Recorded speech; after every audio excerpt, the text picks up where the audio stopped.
you can't. I mean, China was able to do their thing because they clamped down military style immediately. Yeah. They did not waste time. There were no niceties about it. Yeah.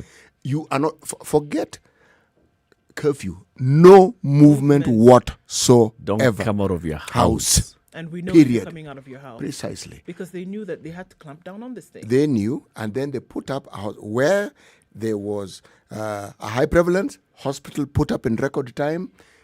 That is it. And the moment they heard of any infections in a place, locked down the whole place. Yeah. Yeah. They didn't play around with it. Australia, same.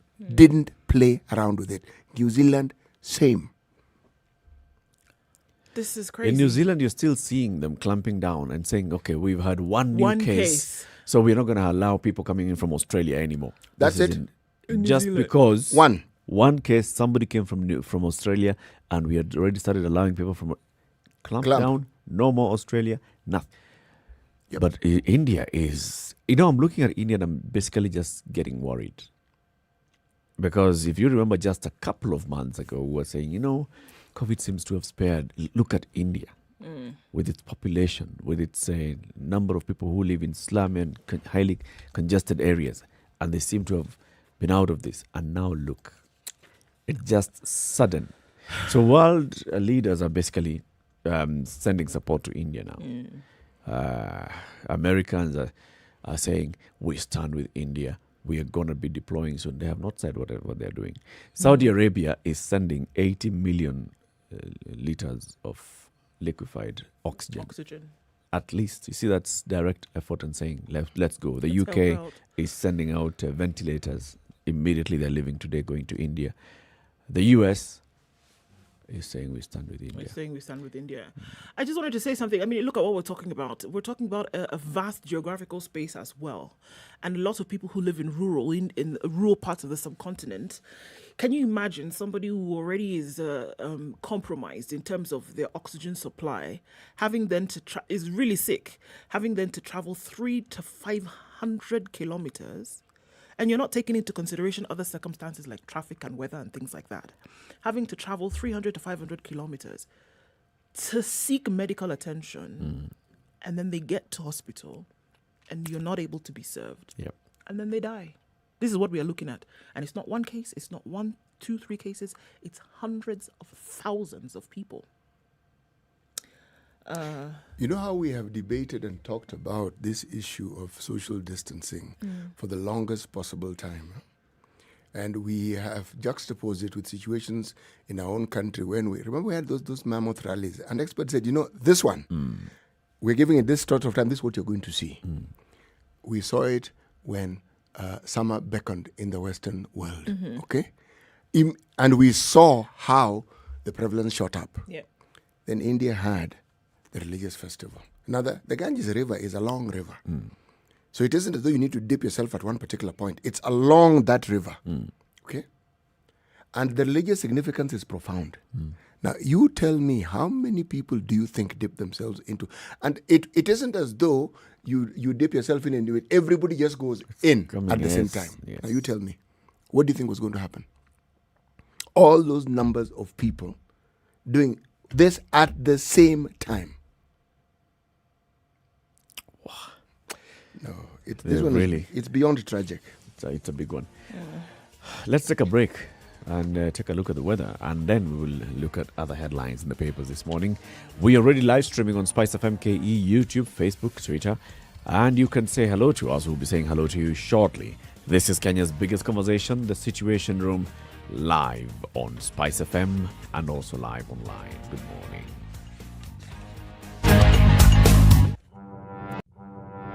There are so many people peddling what is false, and that it bears remarkable resemblance to what is true. Politicians have their agenda, and their agenda is to use every opportunity to sell that agenda and to loot this nation. I have seen major strides that are done in this country when we talk to each other as against talking at each other. We start getting back into the tribal cocoons which were put to us by the colonial powers. You know, they gave us physical freedom but not mental freedom. We're still mentally colonized today into these cocoons of tribe. Now, if you live in an area where it's difficult to find a dog, He's a goat.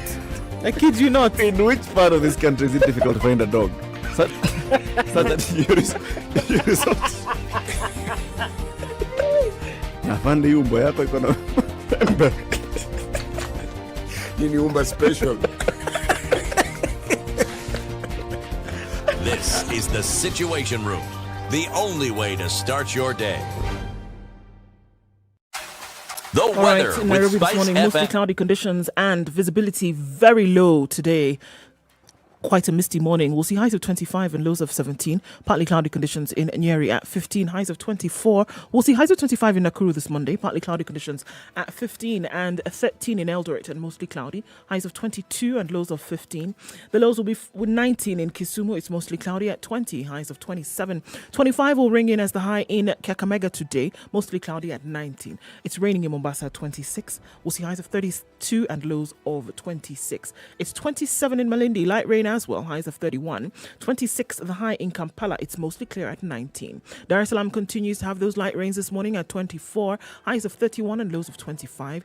Clear conditions and things cooling down considerably in Johannesburg. We'll go to highs of 23 today and lows of 10. It's mostly clear in Lagos at 26. Highs of 33.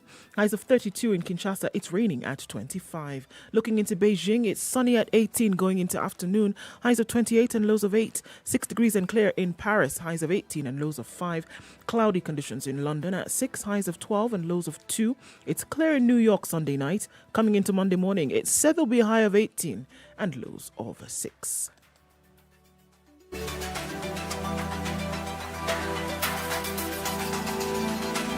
Spice and everything nice. All right. Spice FM. Spice up your life. Mature, intelligent talk every morning. Spice up yourself.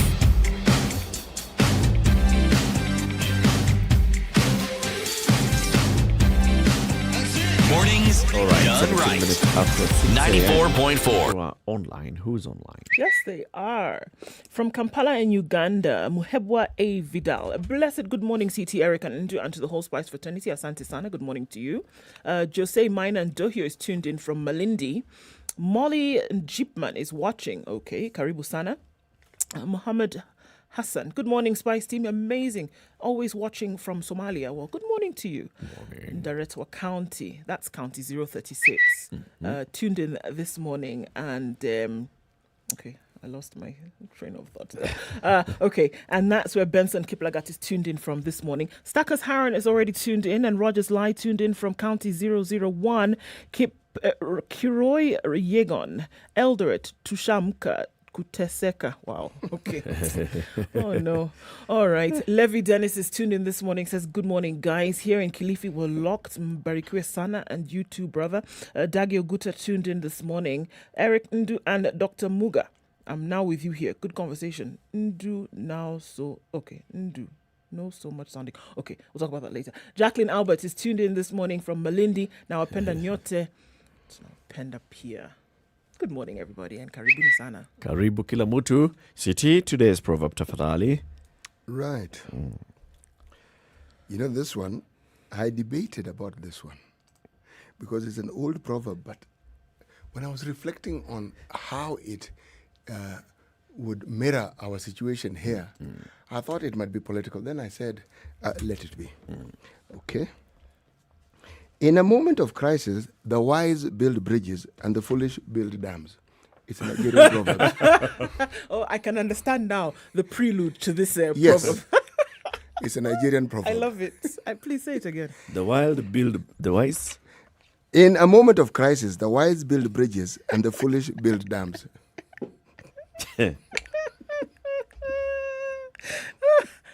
I disagree with that proverb. See. Wait, Sisi, are you sure you didn't make up this proverb? I don't make these things up. The wild build bridges. The wise build bridges. Build bridges. And And the The foolish build dams. I can see What why if you it's the gave same it a people lot of doing the thought. same thing?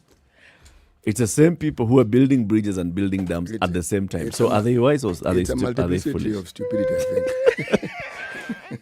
Everywhere you look is stupid. Building bridges and dams Sheesh. The initiative. only thing that is sure is a lot of water somewhere. So there's a lot of water somewhere. And most of it is under the bridge.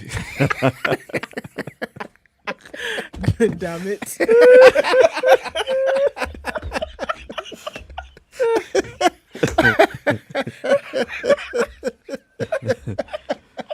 Okay. Nice one.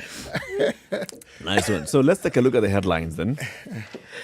Hey, let's. Uh-huh. Okay, so there's confusion, as though we should be surprised, over the special sitting to debate the BBI. I just wanted to look at this really quickly because it seems that, okay, what exactly is going on with this bill? Confusion reigns over the fate of the Building Bridges Initiative bill after the House leadership differed on the special sitting to debate the constitutional amendment. Give them a bridge. They need a bridge. No, they need They need a dam. Whereas a section of the House leadership led by National Assembly Majority Leader Amos Kumunya said his minority counterpart John Buddy and his minority counterpart John Buddy said the special sitting will be on Wednesday and Thursday. The office of the Speaker indicated that no such plans were afoot. Kumunya said yesterday that Speaker Justin Muturi would gazette the special sitting today. He intimated that they had written to Muturi seeking a special sitting on Tuesday, Wednesday and Thursday to dispense with the BBI. Badi said the sitting had been planned for last week, but technicalities forced them to seek new dates this week. We will have the special sitting on Wednesday and Thursday and will clear this BBI matter. But the Speaker told the Standard that there were no such plans. In a text message, he said he had not received any request for a special sitting and neither was he gazetting any dates. If there was a sitting, you would have seen a gazette notice to that effect, Muturi said. Lugari MP Ayub Savula said the special sitting will involve passing the BBI bill and division of revenue bill, which will appropriate cash to the counties. So now it's a matter of, is there a sitting? I don't not see gazetted confusion. Tuesday, Wednesday, Thursday. I do Is not there see the- confusion. If the leader of majority and leader of minority are speaking from the same script, even the speaker is speaking from the same script. It's just that the speaker cannot preempt what's going to happen. Pre-gazette. Yeah, he can't say that this is what's going to happen before he actually takes the steps. That this is what is going to happen. Hii kitu lazima mwende referendum. Mupende, msipende, lazima tupitishe hii. There's no confusion. There will be a sitting. This nothing. thing will be passed. Nothing. Like water under the... And that whole story of whether the report is ready, whether the teams have done, whether they are agreeing, whether they were 13 versus 34, that whole thing, water. Bridge. And this one you can't dam. It's flowing. Aye, surely. Come on with this kind of things. So now you know. Look, the meeting will take place this week. They will clear this thing. We will be talking about something else the day after. I'm telling you. And this as you're thing is talking going- about all those things that you're saying that, the nation is reporting that there's a deadlock over the creation of 70 new constituencies. Still the same kind of dance. Oh, is this... The BBI does not amend the constitution to say that the IEBC cannot create new constituencies, or to change the provision in the constitution that says that a new constituency must come into force within a certain time before an election. Now, this is going to be less than a year before an election. So are these 70 new constituencies going to be available for the next election or not? That's where the whole drama is. Back and forth. Oh, this is contained in a schedule. It's not contained in a proper article of the Constitution. Oh, their schedule contains significant amendments. Are these amendments then going to dance? Like someone said, watuambie wakitaka twende DRC, tutaenda. Waamue vile wanataka. Mahali wanataka twende, tutaenda. That is what they're just saying. There's a story here about the puzzle of 4 men who went missing after having lunch. So this story basically says 4 gentlemen, Benjamin Amache Imbai, Elijah Obuong, Jack Anyango Ochieng, and Brian Oduor Wambua, went to Kitengela on Saturday and they had some lunch. sat down at a certain joint, had some nyam choma, and then they left. And they had one vehicle.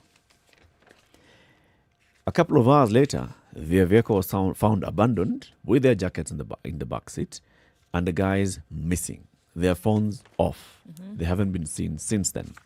Their family members are saying, all of them, everybody, their wives and brothers are saying, well, this person left in the morning. In fact, he was very okay. He told me he's going to meet so and so. So the friends are known even among the family members. He was going to meet so and so. We were supposed to meet later in the afternoon, and at some point his phone went off. So since then, the phones have gone off. The people have not been traced. Nobody knows exactly what happened. People are saying, yes, they were here at this particular joint and they had lunch and they were okay. And then they left and their car is found somewhere. Interestingly, there's somebody who is on social media, and this is a person who seems to be updating and saying, oh, these guys were killed. Oh, these guys have disappeared. And this is the same person who started alerting the family members about the whereabouts of these people. Quite strange. Very strange. And the parents of one of the gentlemen is saying, you know what, whatever the case may be, just bring him back to us, dead or alive. We're going to accept him in that manner. Need closure. And everybody's saying something. Wife is saying, this guy left in the morning. He was going for a meeting with a friend of his that I know of. He says he would come back after his meeting, whatever. And then it's very strange that then he has not come back home. It's also interesting, though, that one of the guards at the establishment where they had lunch seems to know them quite well. And he was even suggesting that one of them was part of a known gang. So, I mean, there are many, many things coming up here. And Actually, it's not the guard who's strange. Suggesting this. It's sorry, the fellow who... there's some unnamed source here, according to this story, who says that one of them Spent has time a in prison. criminal record and he's known to be the ringleader of a notorious gang. He's even spent some time at Chimolotewa. Last year, 3 of his friends disappeared in similar circumstances. Their car was abandoned at parklands in Nairobi before they vanished from the face of the earth. There's something very odd about this. Quite bizarre. But clearly, it's something they had planned. They planned to meet. Now, whether they had planned to do anything after that is not clear. You know, what is unfortunate about cases of this nature is in this country, every time, without fail, to the clock, to the letter, you've heard of such cases, they turn up dead. They don't disappear and then suddenly they're found in Kitale. Or some other place which is far from where they originally were. Yeah. They tend mutilated bodies found somewhere. yes, and usually the body is in a stage of decomposition, and so it takes time to sort of like identify them. Sometimes the bodies are found in mortuaries. I would be surprised, pleasantly so, if it turned out that it was just a prank, And they're somewhere, waiting it out and will come back home. Yes. But the history of disappearances of this nature, in the last 2 weeks, we've been talking about similar disappearances. And it always ends up with people who have been killed and bodies mutilated. I still am asking myself why this has become seemingly the sole recourse for whatever the case would be. It's still an issue every day.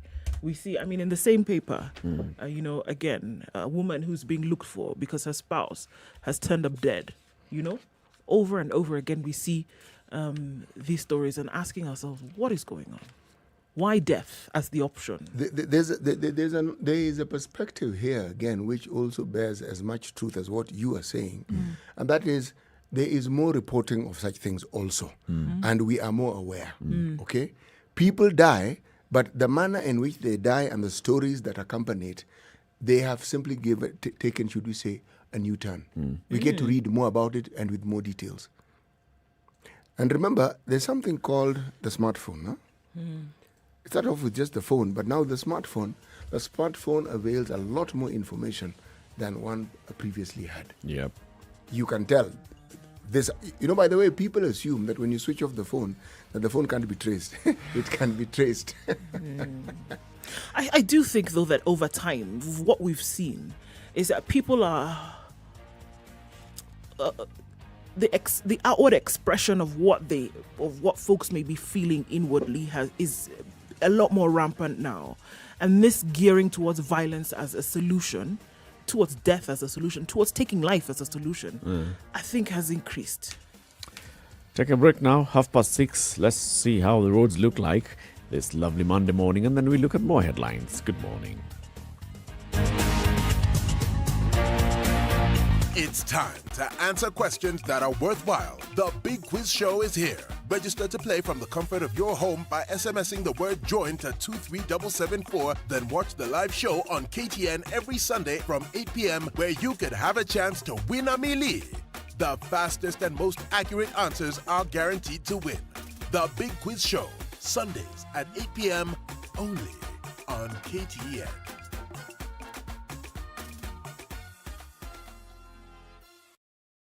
The realest and craziest couple are now on your screens. Terrence and Chebi are bringing you top celebrities and trendsetters on Thursday Night Live. It's double the fun and double the laughter every Thursday at 10 p.m. on KTN Home.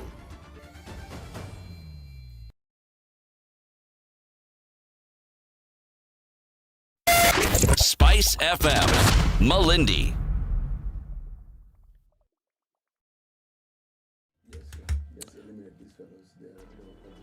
All right, things are slowing down Mombasa Road this morning, and visibility is very low around the city. It looks like this Mombasa Road, and coming out of Westlands and the Kikuyu area, the clouds are very low, heavy mist and fog. So this one I want to be very careful this morning as everybody's trying to get to and from the city centre. All right, coming off Mombasa Road into the city as well, taking it slow, guys. The ICD route towards the southern bypass looks like your best bet right now. Slows down around Cabanas towards General Motors and then out towards the Greater Mombasa Road as you're trying to get towards Nyayo Stadium. Is it still closed? Yes, it is. The stretch between the Nyayo Stadium roundabout and Bunyala roundabout still under construction, so you can't use that at least until the 29th. Thereafter, we shall let you know. Coming off Thika Road, entering into the CBD doesn't look too bad right now. Looks all right. It slows down a little bit on Jogo Road, coming from industrial area on the other side, and then Hamza out towards the City Stadium roundabout and onto Landis Road, also slow. We'll take a look at how things open up in a short while. Not to forget, you can talk to us on SpiceFM KE on Twitter. Let's see what it looks like in your neck of the woods, and let's see how we can keep things moving this Monday morning. Sugar and spice and everything nice, everything nice. SpiceFM. Mature, intelligent talk every morning. Spice up yourself.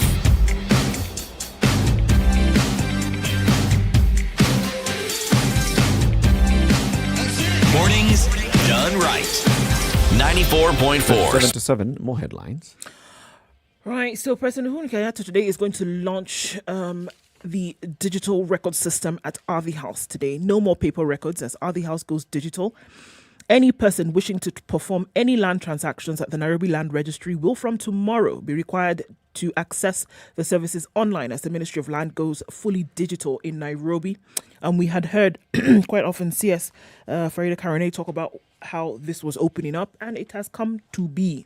The last documents that the registry will process manually will be those received before the close of business today, before President Uhuru Kenyatta launches the system tomorrow. This comes as the ministry plans to close its Nairobi registry for a day to allow it shift operations online through the Lands Information Management System, which will be known as the LIMS. The system was rolled out in 2018. In an advert, Lands Cabinet Secretary Farida Karane stated that the closure comes after the successful completion of LIMS, and it was to give way for migration to the digital platform. The system is now complete for the management of land records and transactional services as an anchor for efficient, secure, and transparent operations in the lands sector. So, once the system goes live, Ardhi House will no longer accept manual land documents at the Nairobi registry. As they do away with manual land transactions, the city registry will also close all its manual registers and services will move online, whether you are doing a transfer of ownership, issuance of consent, valuation requests, payment and issuance of land rent clearance certificates. All of these will be digital. No more paperwork. Nice. At least in Nairobi. And it's to be clear that this is just in Nairobi for now, before this is moved around the country. Nice. And remember the title deeds in Nairobi have new numbers. Yes. No longer error number. It's a different number, right? For identify. I think it's a good thing. If you just think about how motor vehicle registration and transfer of ownership has been eased by going digital, it's the same kind of thing that would happen here. The questions, however, when it comes to transfer of land, it goes beyond just two individuals transferring land. There are very many cases where the land board has to sit. So I don't know how that is going to happen when it's rolled out countrywide. It's conversations maybe to have with the lands ministry and see how exactly it's going to happen. Yeah. You want to transfer land, there has to be an application to the lands board. The lands board has to sit and approve this, and then it goes again into the Arthi House. So this process, when you go digital, what happens? I know also I think there were very many questions about land that has dispute right now, especially for the paperwork around that. So two pieces of land that have multiple deeds and individuals all have these deeds, then what happens on the digital platform? Who does it say it belongs to, and what are they going to then be able to do about that? For this that has been disputed for years in some cases, what happens with that? So it will be interesting to see how this will be tackled. You know what is interesting? As you correctly put it, these things are, this information, this news, all good. Again, the underlying issue here is what we associate land transactions with. The moment you mention land, you mention transaction, the thing that comes to someone's mind is foul play. You know, things which ought to be straightforward and to the point, for some reason, for a long time in this country, got very complicated. But they can change. How do I know this? Getting a passport in this country was a nail-pulling, tooth-pulling exercise. The Kibaki government came in and it became the simplest thing on the planet. Now it's even simpler. You don't have to know anyone. You don't have to do anything. You simply need to present yourself and you will be able to get your passport. They will even tell you the day on which you will get it and they'll communicate. Let me tell you, if you have a grey beard like mine, you don't even queue. They even tell you, sir, could you please go to that particular place? Short of offering you a cup of tea. They just... it's smooth and efficient. It is. It is. And this, believe me, when I said it was a nightmare, it was a nightmare. It's the same thing like I'm saying with motor vehicles. Yes. Transferring a motor vehicle, you had to sign a sale agreement, then you would get what, and then you take all that to the Registrar of Motor Vehicles for that. Then you give your post office, because that's where your logbook is going to be posted. To Yes. some post office a couple of days or months later.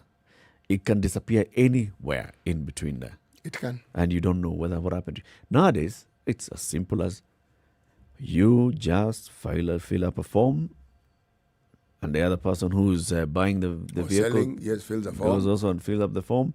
The other person who's supposed to be paying pays, and that's it. Transfer of motor vehicle happens. And you sit comfortably, and the other person just prints out their logbook. You know what I found surprising? When you want to renew your driving license. Hiya. My goodness. When you're used to lining up at the DC's office, that's where it used to start. And then you're used to lining up God knows where else. You go to eCitizen. It's like a whole new world. It is so simple and straightforward, it is shocking. You just need to have M-Pesa on your phone. Yeah. Done. So you want to ask yourself if this is real? No, I did. I did. And check. Then someone told me, you need to go to the other website of the, what are those people who deal with motor vehicles? There's NTSA. NTSA, that one. Yeah. Oh yeah, that information is there also. Same information. Isn't and I thought it to myself, great? no, you don't have to go anywhere. It's just straightforward. It's as simple as that. Yes. So Well- these things we're saying, possible, And they are good things. And they're very good things. And especially when it comes to something as big as land, it's actually a very good thing. What's the headline in the Business Daily? Or what are you looking at this No, time? no, I have looked at the Business Daily, and it has interesting headlines. Okay, but this one may concern our listeners. Mobile phone lenders risk closure in CBK bill. Digital mobile lenders will have 6 months to be licensed by the Central Bank of Kenya. Talking about fintechs, yeah? If Parliament adopts a proposed law that will see the regulator control their product management and sharing of borrower information. A key aim of the government-backed Central Bank of Kenya Amendment Bill 2021, which seeks to empower the banking regulator to supervise digital lenders for the first time, is to curb the steep digital lending rates that have plunged many borrowers into I pause and turn the page, a debt trap, as well as predatory lending. I must ask though, how are they operating in the country without a license? They're not regulated. You're not by the regulated. You have a CBK. license, but you're not regulated by You're a the- business, you have City Hall license and everything else, but you're not regulated by the Central Bank of Kenya. Got it. Or even the SACCO regulator. So you're nothing. You're not in any of those You're just a things. Yet you're business doing with a some name. financial services. Right. I think it's a good thing. And I think even the Association of the digital lenders supports this move. They do. 6 months register. Those who are playing shoddy games will not register. It's sad. That'll be the end of your story. That's it. That's it. As before we go to the break, there's a story here on page 3 of The Nation. Okay, it's about a man called XY in this story, and a woman who is now deceased called XX. XY and XX. You're thinking in terms of Kiberiti. No, forget about it. I'm From thinking the more in Kiberiti. terms of chromosomes. That's Yeah, it, the maybe Kiberiti story. Kibiritis, what now? Matchbox. I don't There are some people in Kenya cities who call it Kiribiti. Kibriti. So, back to the story. XY and XX, all right, were married for many years. XY claims that he'd even done the Luo traditional customary law marriage to have XX as his wife. They had a number of children. And then they separated for 10 years before XX's death. So XX moved out of this home and went and started cohabiting with another person who is of foreign descent at the coast. Could I stop you just briefly? Yeah. The male is the XY or XY is male, XY is male. and XX is female. Okay, so XY has died. No, No, XX is dead. XX. the woman is dead. Okay, carry on. So the woman went and started living with another man Wait, I Before thought she the foreigner. died. Before she died. We're talking about she got She didn't married. resurrect. They separated. She left the house. She started living with another man. Okay? This other man is a foreigner. During this 10 years of them staying together, they acquired several properties in the coast. And then the woman died. Now the man, XY, goes to court and says, you see, I am the legally married husband of this particular woman. So her estate, of course, transfers to me and the children. And the court is like, Aji? Yeah. And what about this other man? That guy is just a casual boyfriend. I'm aware. A casual boy. I know about the guy, but the guy is just a casual boyfriend. I am the one who's legally married. Did they to have this. children with a casual boyfriend? No. No. I think this gentleman is trying to legislate tradition, Yeah. and he is going to find it a tall order. The High Court has ruled that a failure to formally dissolve a previous marriage should not be a hindrance for one to exercise their rights and freedoms to remarry. So just because you guys separated, right? And there's clear evidence here that you did not live together for 10 years, right? And there's nothing that you held on to each other for 10 years, right? Yes. Okay, then you are divorced. You're done. Clearly, you were done. And so the judge is saying, the Malindi High Court Judge Ruben Nyakundi said, the law cannot attach obligations upon persons who have decided to part ways, but they fail to formalize the same, because that's not the true reflection of what they want. If parties in a marriage show an intention to continue their marriage or conduct themselves like unmarried persons, then the same should be treated as such. So The Mzungu, the foreigner, had apparently gone and conducted some Kikuyu traditional ceremonies with the deceased woman. And he also says, well, I was married to her. So the court has just basically told XY, listen, my friend, the property that you claim. You are Do X. you remember that matter that we were discussing last week of when it is that the property that the two of you claim to share becomes relevant when it comes to division, isn't it? Yes. Was that property acquired when you're living with her? No. No.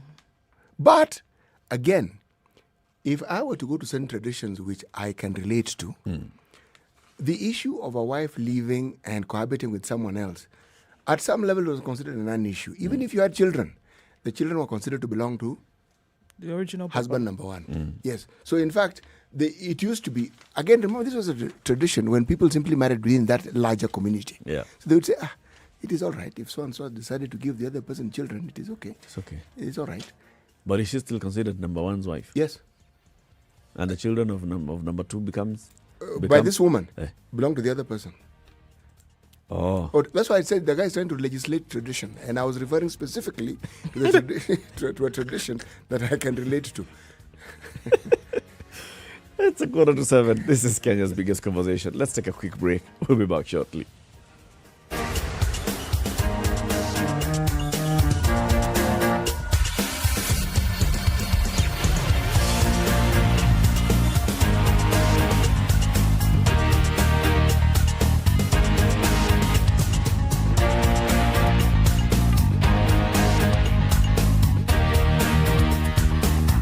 Spice FM. It's getting hot in here. Oh, everybody steals. It's better a thief who brings something small back. And I say to myself, there's no better thief. A thief is a thief, period. All those bribes, how much they are getting per year, how much inconvenience they are causing, as much as you call it a small case, it's worth it to be convicted. The truth is, we are a tribal nation. Because if we were not tribal, and I want to go back to this, you cannot continue walking around with a mug which is clean outside and it's rotten inside. We have become a Fuliza country. We have Mature, intelligent talk every morning. Spice up yourself.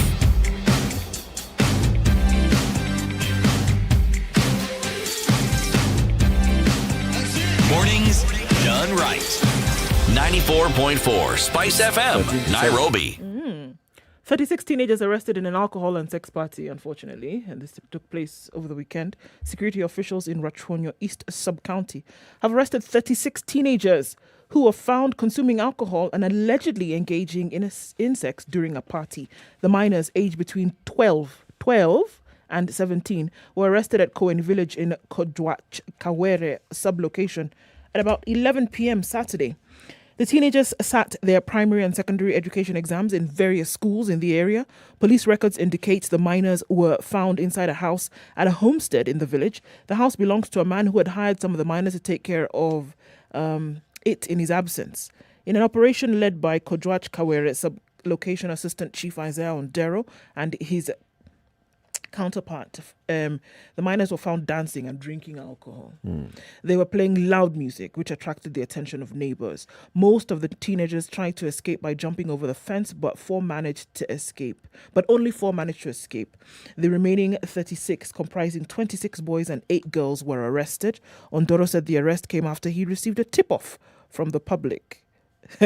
So, thereafter, Ondoro is asking parents, monitor the conduct of your children so that you can guide them to avoid being in conflict with the law.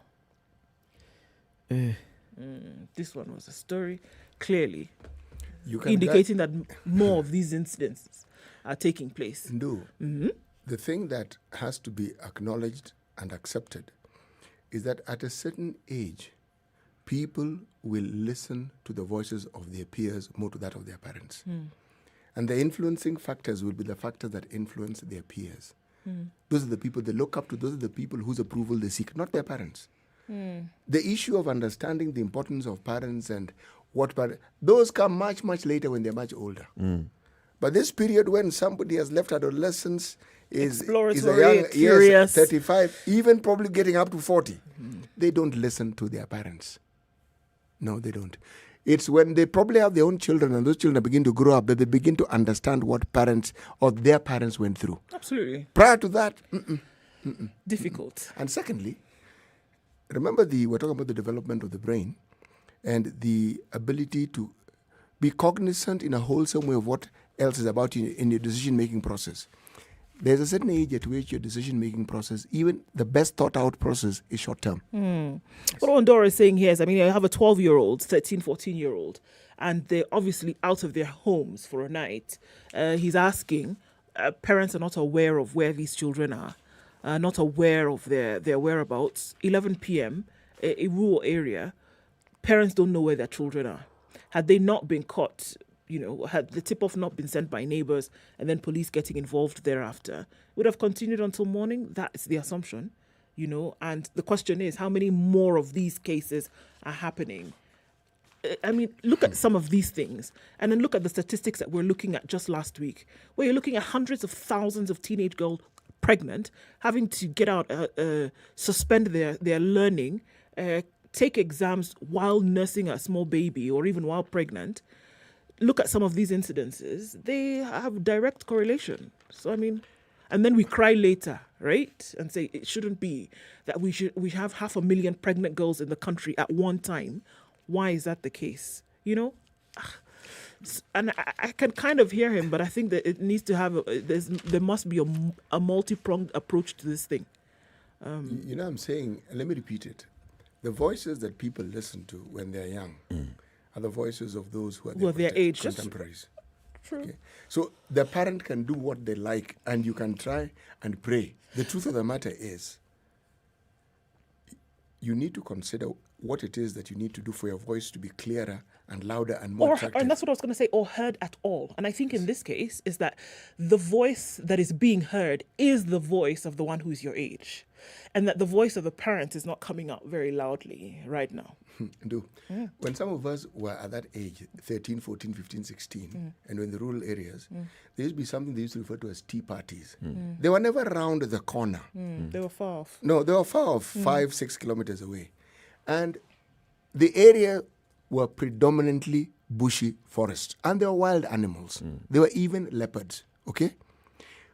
Since boys slept away from where your grandmother or your mother's house was, and nobody bothered to ask you, we would go to sleep. It's rural areas, no electricity.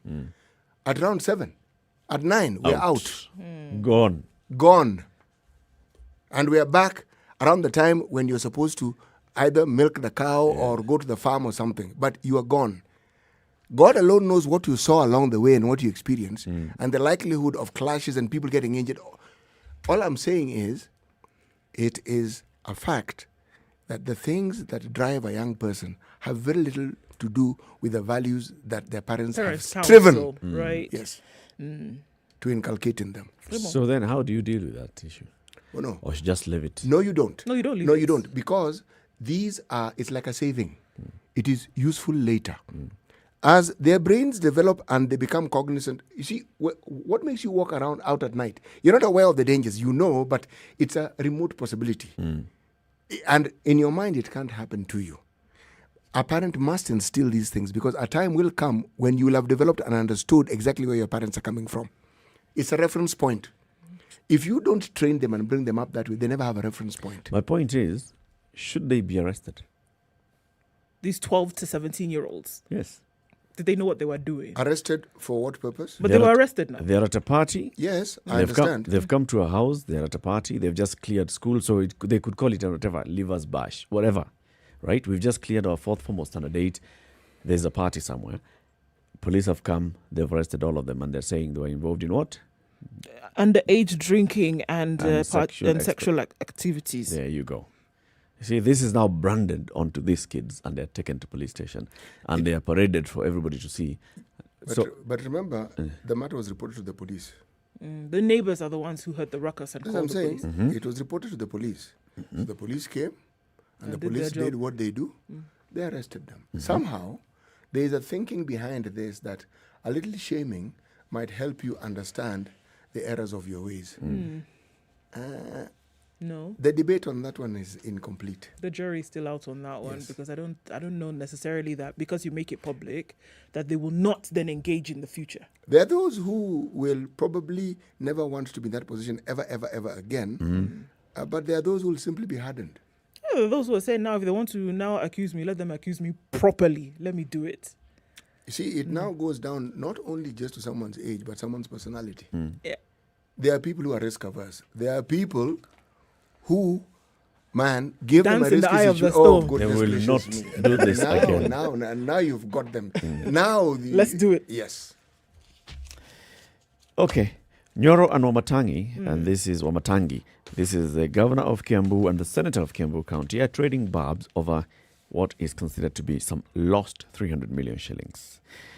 This is after a report by the Auditor General Nancy Gathungu flagged the county regarding more than 300 million shillings of COVID-19 funds. The senator, who's also the majority whip in the Senate, says the governor must explain how the county spent the money, while the governor is accusing the lawmaker of seeking political mileage out of the issue. The Auditor General flagged the anomalies in a special audit questioning expenditure of 328 million shillings without work plans, double payment of allowances, and irregular procurement of non-pharmaceutical goods worth 8.9 million shillings. So the senator is saying, come on now, so where is our money? We want to know who has taken our money. We are not saying nothing has been done, but where is the rest that's not being accounted for? This question of where COVID funds have gone is going to be one common question everywhere. Not just in Kiambu, but in all the counties. Can you clearly account for how much money you spent and where it went? Remember, these are emergency expenditures. Did you skip some stages at some point? Did you pay and then you got the receipt later? And then when the auditor comes and says, this thing does not correspond, you can't show me expenditure on August 12th and then the invoice on October 20th. There's a question. And those questions then will bring in very many issues. Anyway, that's going to come. What's the headline in the Star? The Star has a big picture of Senator for Busia, Amos Wako. I was ready to die. On February 17th, Senator Amos Wako was admitted to a city hospital for 3 weeks in ICU with COVID-19. The close brush with death turned his world upside down. Ooh. It was a story that was even run on KBC yesterday where he was giving his account. And remember also yesterday we were seeing the story of the governor of Meru, Kiraito Morongi, Yes. who was also giving his account of what he went through in the jaws of COVID-19. Yes. And both these leaders are basically saying this thing is no joke. It brought them to a certain point where they realized life is to be cherished. Now, some people are so commenting and saying, all right, so they've gotten this moment, these particular leaders, and they're saying these things could change and we could look at things differently. How is this going to transform them? How is this going to transform the governor of Meru County so that he sees if any of my constituents falls ill, are they able to secure a bed in Nairobi Hospital? Or are they able to secure a bed in Meru? In Meru. Yes. Because Meru does have Hospitals. Several. And they have bed. They are good hospitals. The former Meru District Hospital, I think, should be a level 5 hospital now, if I'm not wrong. Yes. So, and in those early days, we're talking about the early years of this particular century, that hospital was actually in very good state. Good state. Yes, it was. And well run too. Yep. The questions arise here, and especially if you're looking at what's happening in India, you start thinking, okay, our governors, yes, as you see this, as you go through this and you realize the effect that COVID-19 could have, what are you doing to make sure that we are ready in the event that things go south in this country? This is a conversation that we will have later on. This is Kenya's biggest conversation, the Situation Room. In the next hour, we'll be having a conversation with Martha Karua, the NARC Kenya party leader, looking at various things that are happening in the country. There's a BBI, there's a fight against COVID, there's, the political landscape of the country, the leaders, this and that alliance. All of these and more coming up in the next hour, and we'd like to have you on board with us. We'll also be live on KTN Home for 2 hours from 7 a.m. to 9 a.m. And of course, thereafter, we'll be opening up the phone lines for you to join in the conversation. Pose your questions and your comments. Good morning. It's now 7 a.m.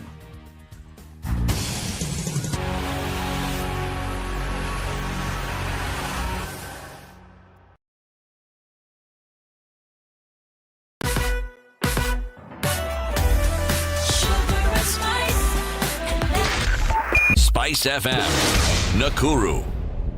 It's looking pretty good on Mombasa Road this morning, guys. Not a long trip, all the way from Kitengela to the Bunyala Road to the Nyeri Stadium roundabout.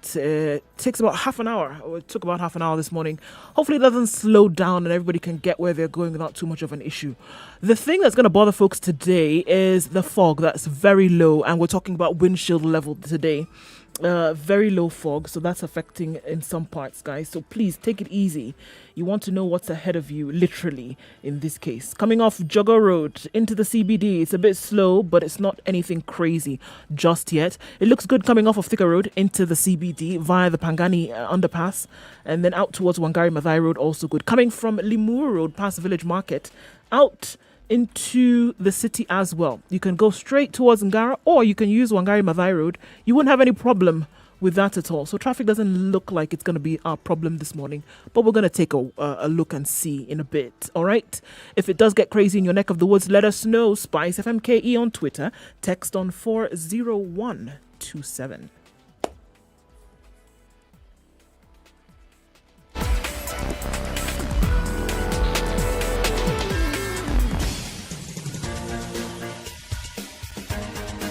This is The Situation Room, the home of hard-hitting political commentary and penetrating insights about the state of the nation. This is a talk radio experience like no other. The Situation Room, a place for hard truths, debates, and elevated conversations. The Situation Room, witty, political, engaging, deep, controversial. In the room, we have C.T. Muga, researcher, academic, seasoned political observer, a fountain of wisdom in these politically uncertain times. Ndu Oko, Nigerian by birth, Kenyan by choice, communications expert, Pan-Africanist, a truth seeker and believer in people power, and Eric Latif, agent provocateur, the man in the chair, seasoned journalist, news hound, a man who believes in punching up, not down.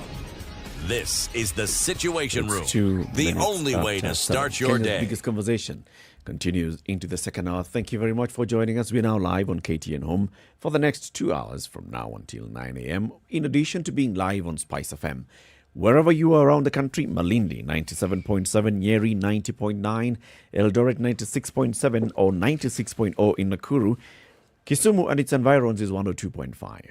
Mombasa 87.9 and Nairobi is 94.4. We have people watching from all over the world, from Australia to the US, from China to Mongolia, from Mogadishu to the USA. Benin, and also to Benin. Good man. Right? All of them are following us on SpiceFMKE, YouTube, Facebook, Twitter, or www.spicefm.co.ke. City Muga, today's proverb. In a moment of crisis, the wise build bridges and the foolish build dams. Nigerian proverb. In a moment of crisis, the wise build bridges and the foolish build dams. Drums. That too. I see you're campaigning for it. It's okay. It is not wise to build this particular bridge. You know, bridges and dams existed long before the BBI and the Hustler movement. Long before. So, if we are talking about... So what do you call those that build stadia? Or didn't? There were no stadia in that particular historical perspective that I'm talking of. They did have bridges, however, and they did have dams. Okay. Yes. And affordable housing? You didn't need affordable housing. All housing was affordable. Okay. Yes. Remember, you're talking about structures that took a day to build, and with the natural resources that were abundantly available. So, free how on earth was it going to be a problem to actually have housing? Sticks, mud, grass, readily available. And you have a house built in a day. And you're comfortable. It didn't require an AC. As for solar power, it was also in abundance. So, Once again, that proverb. in a moment of crisis, the wise build bridges and the foolish build dams. Okay. Yes. The key word here is the moment of crisis. Yes. Okay. So, there's a crisis in various aspects of our economy. First, there's a global pandemic, COVID-19, which is also present in the country and has killed many people. There are many, as we speak today, who are in hospital, hospitalized, needing oxygen, needing specialized care in hospitals. Others are battling this through home-based care, and they're at home. And they'll tell you, even though they're at home, they are really, really going through some tough time. And then there are those who have tested positive, but they're asymptomatic. They actually are okay. Many are negative, or many do not know their status. We have a country, we have a government that is really dealing with COVID-19. So now we are in a period where the president has said, okay, we are in a third wave, and this is what we need to do on the advice of the experts in the National Emergency Committee, the experts in the National Security Council. They have said, first, let's bring back a curfew in this particular disease zone, which is the 5 counties. And then let's look at how we can deal with the other counties. And at the same time, having a conversation with the Council of Governors. Are you prepared? Are you boosting your oxygen production capacity? Are you having better access of oxygen in your hospitals? All those conversations are assumed to be happening. But the bigger issue here in the last couple of days has been on the enforcement of the curfew, especially in Nairobi, the Nairobi metropolitan region, where people have been affected by that fact that they have to be indoors by 8 p.m. with everything else, with roads which are under construction, with a poor transport network, with having to work longer hours because you're trying to eke out a living with the time that you leave work. And the question has been, is this the wise thing to do, to actually say that let's start the curfew at 8 p.m.? Is it doing us more harm than good? Over the weekend, again, at the same time, we saw demolitions taking place in parts of Nairobi. And people who were in their own homes woke up and they spent the night not in those homes. They're left stranded. And the question, again, the vitriol's pouring out on all social media and others, is why now? Why would you do this, especially at this point when we are seeing rainfall? What happens to the people? Is this a government that is basically just looking at going ahead with infrastructural projects and not considering the plight of the people? Or is this a government that's basically looking at, there's a law, this is what the law says, and we're going to implement the law?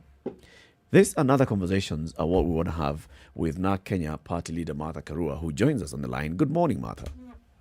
Morning. Good to have you on the show again. Welcome to the Situation Room. Asante sana for having me. Very many things are happening in the country. I'm going to start with your latest tweet, which was last night, and it's with regards to the demolitions that were taking place in Nairobi, where clearly there are some people who were left stranded, and your tweet was not kind to the government, if I may just put it that way. You're basically asking questions of why now? Why would this happen? What are you thinking? What I'm thinking is that this is a government which is supposed to address humanitarian crisis anywhere in the country. Yet it is now the author or the creator of a humanitarian crisis in the middle of a pandemic and a rainy season, removing roofs from over the heads of vulnerable people. Let's assume that the government has a right, and I don't think it has, to demolish those houses. It still would be required to give a notice to ensure that it helps them to relocate. Because you don't create a crisis and then try to get in there. So exposing a large chunk of the population living in that area to harsh weather conditions, to the vagaries of the weather, children, the young, everybody. Even if there was no corona, they would be exposed to getting pneumonia and other ailments related to stress and to being without shelter. So why would a caring, responsible government do that? So my tweet was not unkind, I would say. In the circumstances, it was fairly polite and to the point. Let me read the tweet. Immoral and heartless, a gross violation of human rights of the vulnerable, which has now become a recurrent practice. For this, are you there, NMS? Are you there, Yes. State House? Are you there, Kenya National Commission on Human Rights? So, but Martha, there are those then who've responded to this tweet of yours and saying, is there a possibility, and you've served in government, is there a possibility that the government could actually go ahead and perform this exercise without having given due notice to the persons who are affected now?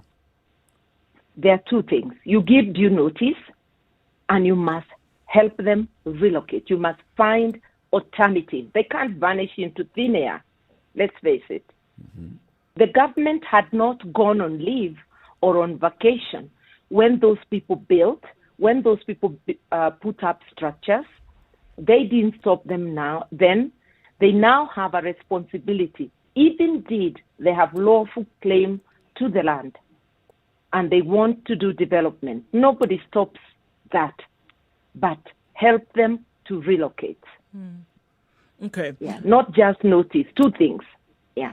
Martha, we can see this kind of action also on the other side. I mean, even going beyond now the demolitions that we are seeing in different parts. Now, the curfew issue and what has happened as a result of that probably could take the same storyline as what you're saying now. So you're asking people to be at home by a certain time and they have work to do, they have businesses to run. Do you see the same thread running through in this case? And really what then government should do? What are we asking government to do in this case where they say we're trying to stop a virus from spreading, asking people to be at home? On the other side, people must work on a daily basis. What I see is a government at war with its people. Here is a country without a viable public transport system. Here is a city, the capital city, where roads are under construction, that even if people leave work on time, which is supposed to be by 6, they may not get home by 8 because of scarcity of public transport, of congestion on roads under construction. What would I expect the government to do? One is that knowing that even if people are late, between 8 and 9, facilitate those trying to get home. There is police in the middle of the city, so they are able to monitor how the flow of traffic from the Matatu terminus to the road is going. You facilitate people. And what if you want to arrest anybody on the road after 8? For goodness sake, if you must, stop them and issue tickets. Do not blockade the road and keep them in the cold overnight. You are detaining them illegally. This is extrajudicial punishment. Keeping pregnant mothers, women with infants, the sick, obstructing the sick from accessing hospital, including ambulances. This is not what a responsible government, a responsible law enforcement agency, the police would do. They are actually demonstrating inhumanness and callousness to a very high extent. I would expect the police, even if on order, to use common sense and to use their discretion. But apparently it looks like these are people under fear that they cannot even use common sense. This is a terrible situation. It's not the way to handle a pandemic because putting people, making them stay on the road for hours is a super spreader. those in the matatu, those sharing space in cars, and they may not even be from the same family. It may be people pulling together. This is totally unacceptable. And we are telling the government to wake up. We are telling the president, show leadership, get your team organized, let them do things that accord with common sense and with the government fighting a pandemic. And I want to quote a tweet that asked whether this is honest spreading at night. You know? Yeah. Let's look at it this way, Martha. So the president announced this particular curfew, and after about 2 weeks is when the full enforcement is taking place. And with that comes the explanation from the regional commissioner and others who are in the administration saying, we are basically noticing and we have seen that at least 50% of the population is not adhering to the curfew rules. And that's why we needed to enforce it. We needed to take in these measures. You have served in government at the highest level as the cabinet secretary, as cabinet minister. If you are the cabinet minister for the interior during this time, and you see that a curfew is in place, but if you just do a casual drive around Nairobi, you will notice that at 9 p.m., there are very many vehicles on the road. What would you do? I would facilitate them to get home, especially those who are marginally late, and I would get my team to monitor flow of traffic from the matatu terminus, because you want to see whether there are so many people held up, and you act accordingly. And you also try to unlock the gridlock on the roads, areas where there is congestion. But for people who look like they are deliberately late, after the flow of traffic is unlocked, you will give them tickets to get back to go to court the next day. You don't keep them on the road. You are not empowered by the law to punish. Only a court of law can punish. So the police must stop using their powers of arrest to be the accuser and judge and to punish people. If I were a judge and you brought to me people you've kept on the road overnight, I would release them and condemn you. Martha, how difficult or simple is it then to institute this on-the-spot prosecution that you're suggesting now? From a legal point of view, is it something that a decision on which can be made really quickly and say, this is the way in which we are going to go? Because at the end of the day, what you're trying to do is decongest, right? Get things moving. And if you find people on the road, instilling of on-the-spot prosecution, how easy is that to do? I'm actually not suggesting prosecutions on the road. I'm suggesting you give them tickets the way traffic police normally do. Right. They'll meet you in court on an appointed date, or they'll plead guilty and be sent the fine to pay. You know, I would rather that one or two people don't show up than keeping multitudes on the road at night, acting as a super spreader, or getting them to get other diseases that come with the cold. If I was on the road myself overnight, I would get sick out of that cold. And I know there are many people like that. So taking a step then a little bit. So now saying, obviously at the time that you were in government, we didn't have a pandemic like this. But do you think, I mean, because the cries that we have heard from people over the last 1 week alone has been quite some. It has been crazy from all corners of the country, even those who are not directly affected by what we've been seeing in Nairobi, is that, you know, there is a huge call. Open up the country, extend the curfew hours, etc., etc. People are shouting from all different corners. What is the likelihood of government to listen? Well, they're showing imperviousness to reason. I would actually think that they ought to have left the curfew where it was before. 9, or better still 10. Why? Nairobi is under construction, the roads. So there is congestion in various exits. Look at Mombasa Road, construction. Look at the road to Westlands, construction. Look at Thika Road. Minor constructions, but affected by the flow of traffic in the main trunk, which is coming from the airport up to Westland. Yeah. So you must give time that it is possible to get home on time. Even before there was curfew, people still had difficulties getting to town and getting out of town. So the government behaving like they have a perfect transport system, public transport system, as though there is no massive construction going on in Nairobi, sometimes you wonder whether people in government live in Kenya and in this city of ours, maybe because they are passing with sirens blaring, they may not know what everybody else is experiencing. Yes, I was in government, and it may not always be known to the public. Any injustice to the people, even when I was in government, I actually complained inside cabinet, and whenever possible, I actually did make a public statement. Martha, you're right. You've served in government. You're actually presidential material. You have vied for presidency once. Very many of your supporters. And will one day. Very many of your supporters say you should vie again next year. You have served in cabinet. You have sat in the cabinet. Just take us through the thinking that goes ahead of a decision that's made, like this one, of imposing a curfew, of locking down some areas of the economy. The president said he received advice from the National Security Council and the National Emergency Response Committee, and he said, all right, based on that advice, I am now declaring that this is what's going to happen. No more flights from midnight tonight. No more SGR from tomorrow morning. No more movement past 8 p.m. in Nairobi, in this particular 5 counties.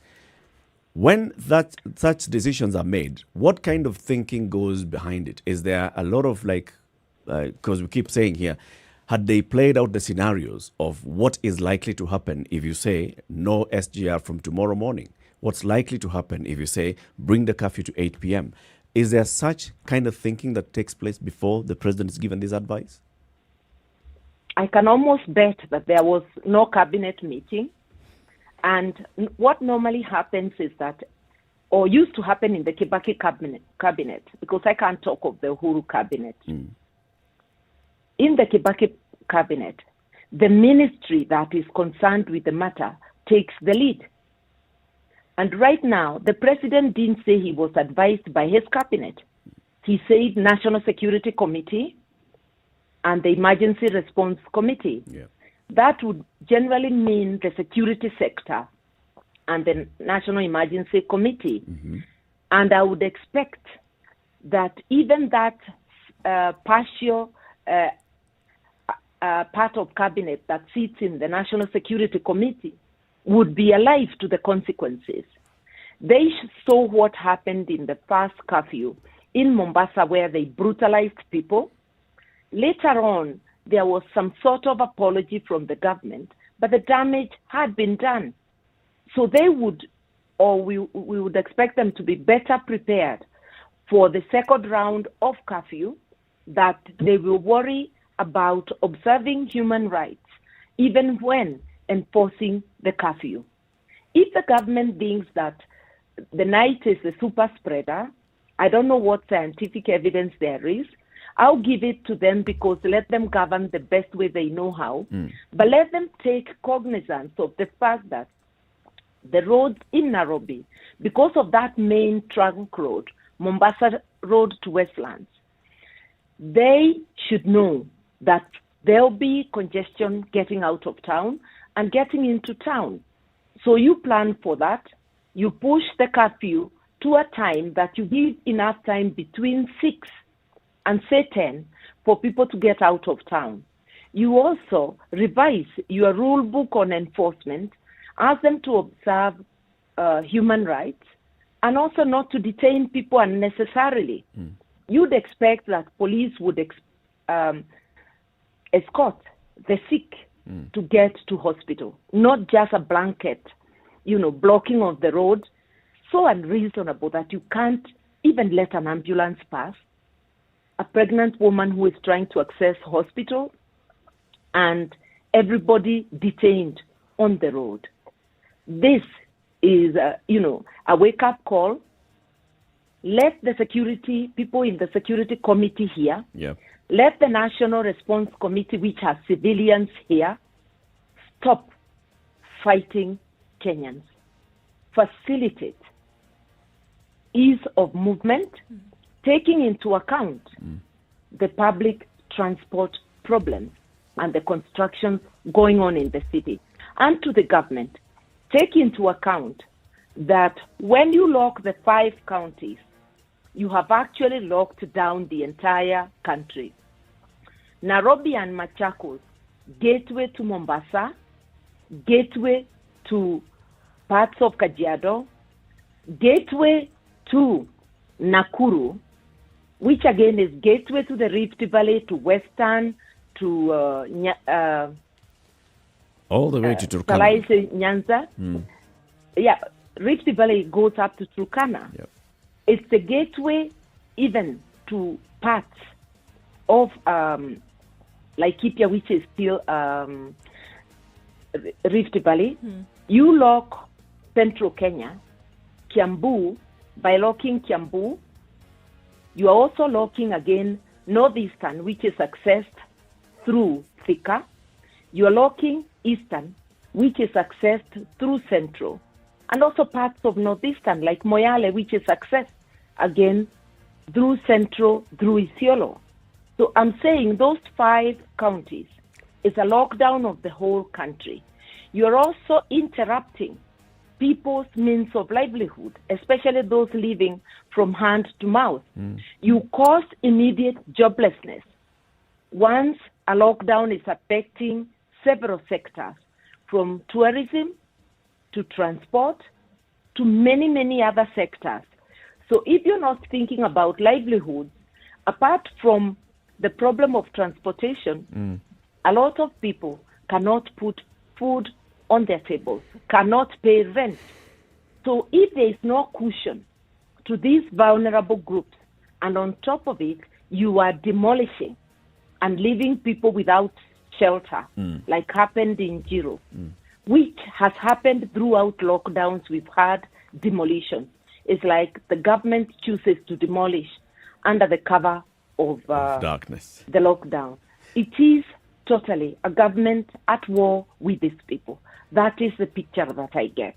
Let's take a break at this point with those words, Martha. 27 minutes after 7. When we come back, we ask the role of our elected representatives in Parliament, in the county assemblies, during this time. And also, the other things that are happening in the country. There was a whole hue and cry the other day when the IMF extended some facility to Kenya and Kenyans were up in arms. We'll talk about that as well. Having a conversation with NAK Kenya party leader Martha Karua, who is joining us on the line. State of the Nation. What is her view on the things that are happening in the country right now? We're live on KTN Home, on SpiceFM and online. Time for a break. We'll be back shortly. This is the Situation Room, the only way to start your day. Spice up your life. We've been all through it, you know. We go to school, study hard, get the much-deserved grades and celebrate our graduation. Then reality hits us. We get to the job market and we simply don't know where to start off. Thankfully, by visiting jobs.standardmedia.co.ke, your next career breakthrough could be a click away. Get the best in career advice, employment opportunities, internships, part-time jobs, CV writing and interview coaching. Give your career the much-needed lift on jobs.standardmedia.co.ke.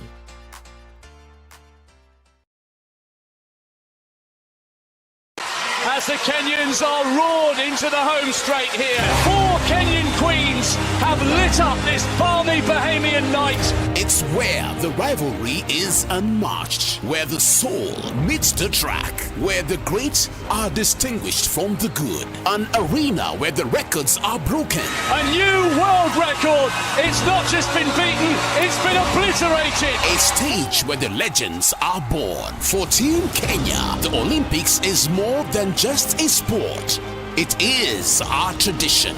It's an event that has put Kenya on the roadmap. The Standard Group lets you watch every minute and every action live in the 2020 Tokyo Olympics. Because we live for Team Kenya. We live for the game. At Standard Group, sports lives here.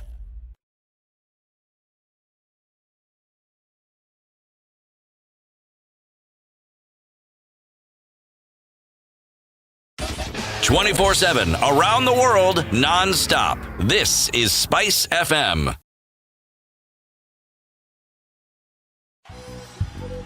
You better be ready. Every Friday at 7:30 p.m. only on KTN Home. It's the Shining Stars TV show moment. Get ready to be inspired. Cruise the city in a bulletproof Cadillac. Get ready to be part of an exciting journey of discovery and learning with talented children. Held me down, but I got up. Get ready, cause I had enough. Get ready to be entertained by super amazing young talent. Because hii ni yetu, from our own talented stars, hosted by #1 TV host, Sleepy David.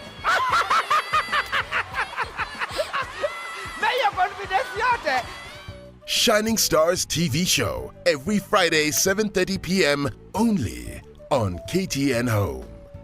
Be part of the journey. All right, so we're looking at cloudy conditions in Nairobi this morning. Highs of 25 and lows of 17. It's partly sunny in Nyeri at 15, highs of 24. Clouds also in Nakuru at 16, highs of 25 and lows of 16. Foggy conditions in Eldoret this morning at 14. It'll go to highs of 22. We'll see mostly cloudy conditions in most parts of Kisumu today at 21, highs of 27 and lows of 19. It's 19 and cloudy in Kakamega, highs of 25 and lows of 16. Mombasa will go to a high of 32 today. It's raining at 26. Sunny conditions for some parts in Malindi at 27, highs of 32 and lows of that 27. It's mostly sunny in Kampala at 18. We'll go to highs of 26 and lows of 17. Cloudy conditions in Dar es Salaam at 24, highs of 31 and lows of 25. It's clear in Johannesburg at 12, highs of 23 and lows of 10. Mostly clear conditions in Lagos as well at 26, highs of 33. And it's raining in Kinshasa now. We'll see highs of 32 and lows of 24.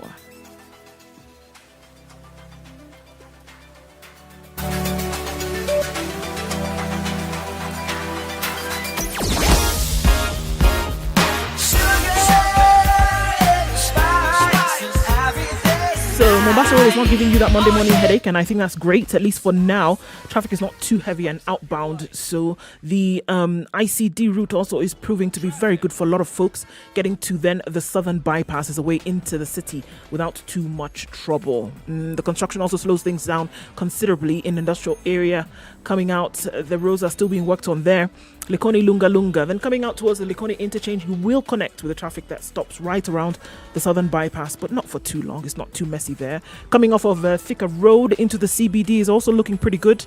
The Pagani underpass also slows down a bit, but then out from Muthaiga Square, you should be okay. Wangari Maathai Road is proving to be very helpful this morning, getting into and out of the CBD. The longer route, but it works all the same. Let us know if you get stuck somewhere. SpiceFM KE, that's how you can reach us on Twitter. Text us well on 40127. The aim is to keep things moving.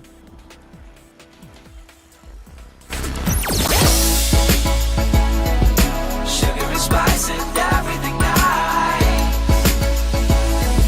Spice FM. Spice up your life.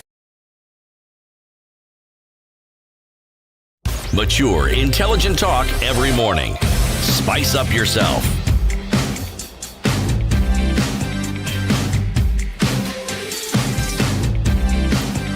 Mornings done right. 27 minutes. 94.4. Conversation reflecting everything that's happening in the country, in the region, and around the world, and how it affects all our listeners and viewers.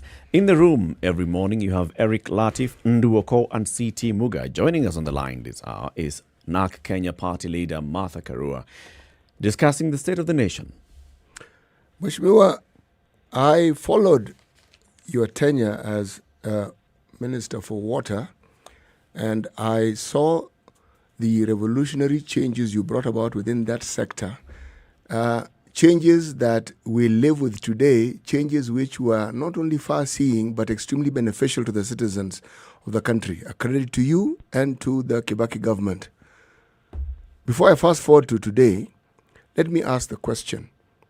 looking at the discussion that has been under with regards to the demolitions that we've been seeing and also with COVID, with reference to public transportation, as somebody who served in the Kibaki government, what foundations would you say were laid by that government on which the government that came after it could have been built on with regards to ensuring that the public actually enjoy something that we refer to as public transportation, which in my view doesn't really exist in this country?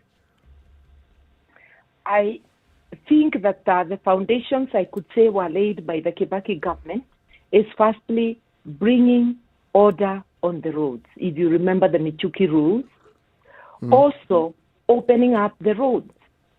Most of those bypasses you are quoting, Southern Bypass, what bypass, were all planned and commissioned during the Kibaki era, finished during the Uhuru administration. Also, making the economy work for us, opening up a country that had almost lost hope. So although the Kibaki government did not start the actual public transport revolution, these are the opportunities the Uhuru administration has had and which have not been done. You remember the promise of the rapid bus transport, which has not been realized.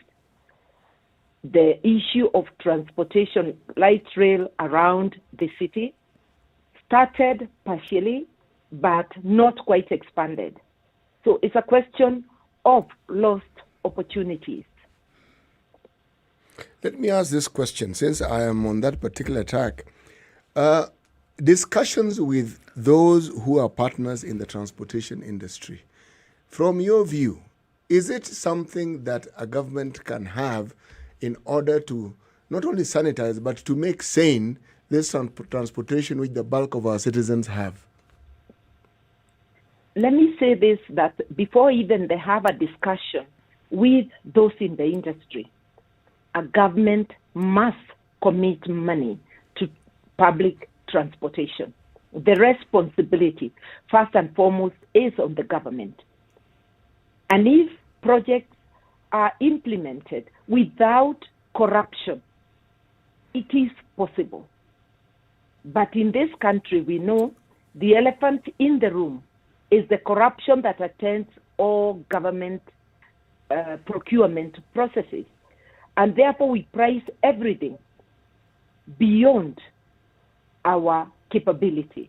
And I think that is what has held the Uhuru administration from being able to move forward in any significant way on the agenda to having public transportation. And even in this era of devolution, it's for the government to sit with the county government and to facilitate the county government financially, logistically, so that they are able to provide public transport. Remember, Nairobi has already been taken over by the national government. So this is their problem. What are they doing about it? I think I want to come in here, not speaking for the government, but just to recognize some of the things that have happened. In 2017, the president, through an executive order, established the Nairobi Metropolitan Area Transport Authority, NAMATA, which already has a board. And I'm thinking, in establishing such a board and in going to the extent of having the larger metropolitan area then being governed under one authority would be a good move. Probably now what we should be asking is, why is it taking long for us to realize the fruits of this whole plan? The NAMATA coming into effect, the painting of the road on Thika Road, the importation of the buses and all that. Why would it be taking so long to get to a point where we can actually start bearing the fruits? Corruption, I said it. And I don't think that NAMATA is the best thing that happened to Nairobi. The best thing always is elected leaders. In Nairobi, let's not gloss over matters. The government has unconstitutionally taken over the running of Nairobi, even installed a leadership contrary to the constitution and with a court order that cannot be explained in law, allowing the coming in of a deputy governor when there is nobody to deputize, because it is a sitting governor who appoints a deputy. So who appointed, because if the current deputy, in quotes, was appointed by Sonko, Sonko had ceased to be governor. So there is no way she could have been vetted and assumed office after Sonko has left. So there's been a coup in Nairobi by a government that probably feared defeat in elections of governor that had already been called. So these illegalities and corruption are what is holding the government from delivering on its promise for public transportation in Nairobi. You talked about, so, okay, so we're looking at corruption, we're looking at illegalities holding the government ransom. You also said that a government has priced things or entered into things beyond its capability. Why would any right-thinking government do something like that? Nobody really. It's not something I can explain. It's on the face of it, crazy to say the least. But look, even at how we handled the procurement of PPEs, COVID-related things, the COVID millionaires who are walking scot-free in town and giving us decrees of what will happen next. Look at that. That we have a lockdown, we have a second or is it a third wave, and our health system is still not capable of responding. We are having congestion in the main hospitals because the county hospitals cannot still, almost 1.5 years since the pandemic, respond to the seriously ill. We are in a state not of preparedness, but total disarray. We pray that we do not have an escalation of the wave because we are simply not ready. So you can see that it's not just the transportation sector, but every other sector is affected by issues of governance, corruption. That is why we are not moving. So it would seem as if the group of people who would be in a position and who bear the responsibility to making sure that they either fix or lay down the lines for some of these things to be sorted out are not able to do so. And that is Parliament. Now, I don't know if I say not able to do so or choose not to do so. We've had conversations with a number of them who have said to us that they are held ransom. They can't actually move. They're not able to do anything, even though they wish they could. Is that the situation that we're looking at here, that Parliament cannot move and who has a direct responsibility representing the people and legislating on behalf of the people to make sure that certain things run in a certain manner, and they can't? What are we looking at? Parliament has been a complete letdown from where I stand. Parliament has the capability to make sure that the government, in budgetary terms, allocate money to the priorities, which I would put highest among them is health, then it is livelihood. If we remember that the World Bank loans and grants over the COVID period, we are not counting the latest, were 132 million before the recent IMF loans. We have 47 counties. Even if the government allocated 2 billion to each county, that would still just be 94 billion. Yeah. They would still have had so much to splash. And if 2 billion, or even just a single billion allocated to each county, they would all have capacity to respond to the seriously ill. They would have been able to procure PPEs, but corruption has stopped this. We didn't even know that they had so much money until the partners, international partners, let the cat out of the bag. And look, they're still borrowing in the name of COVID. And where is it going? Maybe the very same people walking scot-free are now sharing out the loot. All we see when there's a lockdown is increased political activity by government or political projects of government trying to juggle the succession issue. And it is a regrettable situation. Up to now, we only have the vaccines that were given to Kenya as charity.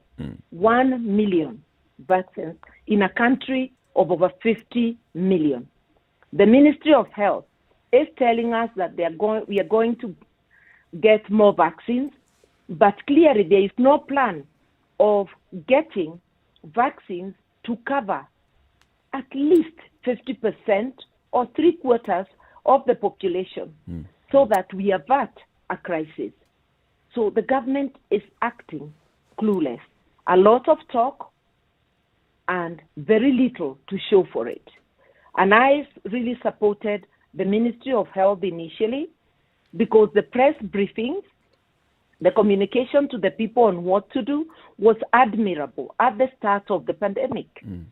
But it became too much talk and little or no action at all. I'm no We've lost Martha. Let's try and get her back, John. What she's saying basically is we are at a point where we have an executive that is running things and it's not very clear how it's running things. We have a parliament, a national assembly that should be playing its oversight role, and especially when it comes to budget and appropriation, and it's not doing a very good job of that. And then we have a population that is sitting there and waiting for its government to do its work. And then we're wondering, what happens? Martha, welcome back. Sorry we lost you there for a bit. Thank you. Sorry about that. Some technical issues. I was just about to ask you the question. Like you've said, so we have an executive that is doing things and things that are not upright in all cases. We have a parliament, a national assembly that should be playing its oversight role, and like everybody else has said, appears to have been captured by the executive. And these are the people who have been elected by the citizens of the Republic to represent them on matters taxation, to represent them on matters of oversighting the executive and its excesses. But it seems to have failed. So what would be the way out then for citizens? Is it when we have such situations, do we have to wait until 5 years to say the next time vote wisely? Can't we do anything in between? Luckily, it's 1 year. But yes, we can do something in between. Citizens' action. People must speak out. Those who have platforms, they must speak out so that we impress upon this government that we as citizens are impatient with the pace and the manner of doing things and that we need action now. This government must do more to ensure that this pandemic does not continue increasing and ravaging on the people, more about livelihoods, more about handling people in a humane way, more about looking after our resources and ensuring that they benefit the people and not just create a few wealthy people. Let's look at next year then. You've said it's less than 2 years into the next general election. There's been all this talk that is not formal but happening underground, and I'm sure you've heard it, of the possibility of an election not taking place next year.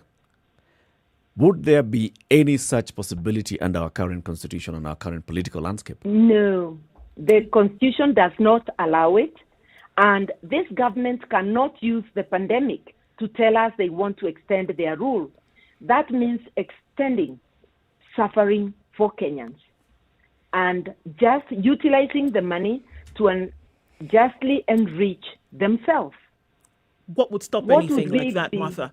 What would stop it? We've seen other things that are happening in this country that are unconstitutional. What would stop?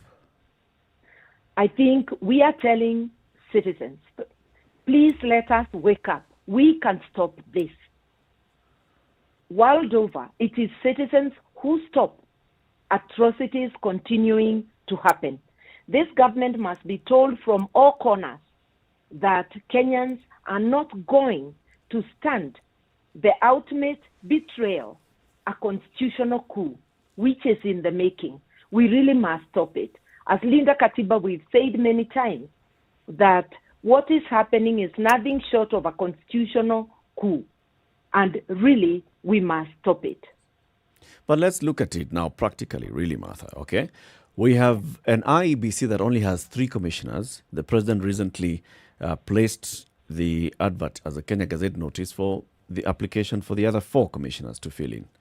So if we get 4 new commissioners into the IEBC towards the second half of this year, will these new commissioners be able to come in, get up to speed, prepare, organize, and run a general election next year in good time? Remember, you're the one who has actually talked many times about electoral injustice happening in the management of the electoral process. So for that to happen, we really need to have a team that is very well geared towards running an election. And we see this all the time. A new IEBC is set up just a year and a half to the next general election. And then soon after that election, we start talking about how incompetent they were, how they were not able to run the affairs of the IEBC, how they not even had time to learn about the IEBC. Is it enough time for us to have new commissioners in office and then them doing an election next year? Elections are not about IEBC commissioners. I want to remind and tell Kenyans who were young and may not remember, after independence, we had only one person running Kenyan elections.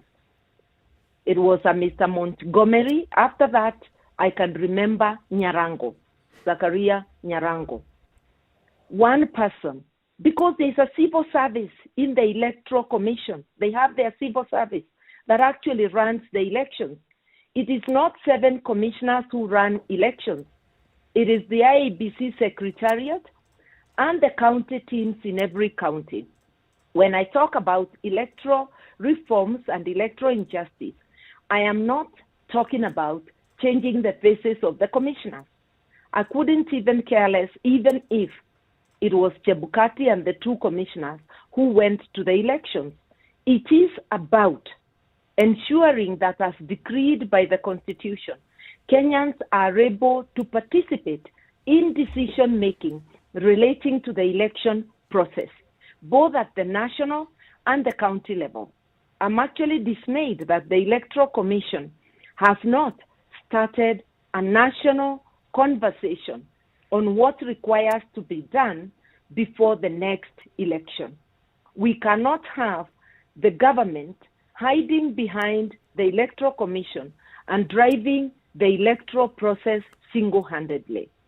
The last by-election, we saw the security agencies taking over and conducting, or rather commandeering, those by-elections. If we have that at the general election or any referendum, if we ever get there, it will be total disaster. So if the Electoral Commission is incapable of summoning a national conversation on the electoral process, I am hoping that somebody else will, because as citizens, we are not helpless. We must start the national conversation on what needs to be done. Mheshimiwa, let me ask you this question. Are you saying that because we've seen by-elections that have been conducted with just 3 commissioners and the bureaucracy that forms the IEBC, then are you saying that from a legal standpoint, from a constitutional standpoint, we actually don't need more commissioners? We would have to change the law. We need commissioners, but I'm trying to emphasize that commissioners are just a bit of it. And you saw this government, especially the president and his BBI brother, trying through BBI, which they later brought, to share the remaining commissioners together. I think this is what they're still going to do under cover of a selection team. Kenyans must be woke, and we must fight this move of dominating the electoral process.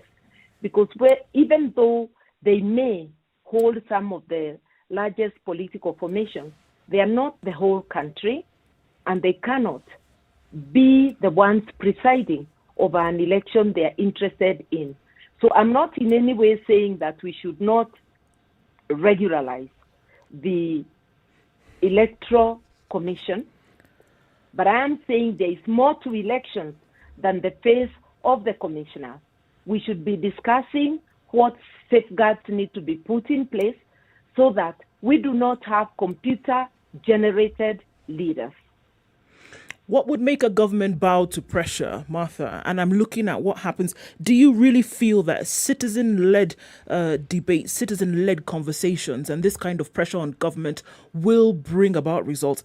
I mean, I ask this question because we see this happen in other countries whereby sometimes government is almost apprehensive to operate without the buy-in of citizens, without the rubber stamp of citizens.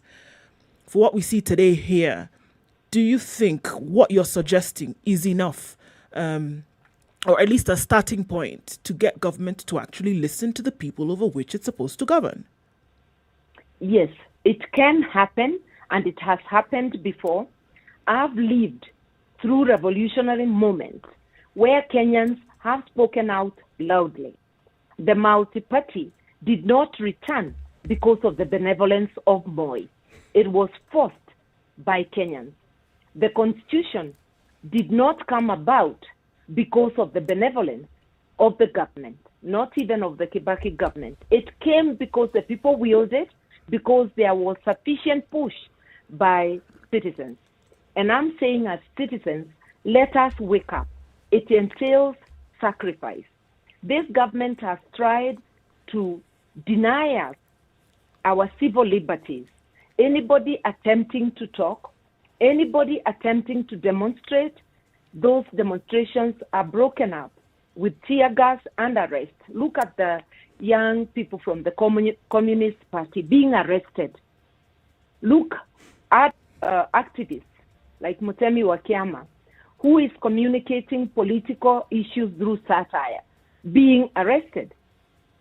Look at many other activists like Boniface Mwangi, who have been arrested before. Kenyans will have to sacrifice, and we'll have to dare this government. We have to raise our voices, claim our rights, our civil liberties, be able to communicate our dissent to this government. It is time. Thank you very much. Martha Karua, Senior Council Party Leader, NARC Kenya. Asante sana for speaking to us this morning. It was a good having a view of what your views are on the state of the nation. We hope to speak to you again soon. Thank you very much. Always a pleasure. Thank you very much. Asante sana. This is Kenya's biggest conversation, the Situation Room. Time for us to take a break on KTN Home at 5 minutes to 8 o'clock. We'll be back shortly. 87.9 Spice FM, Mombasa.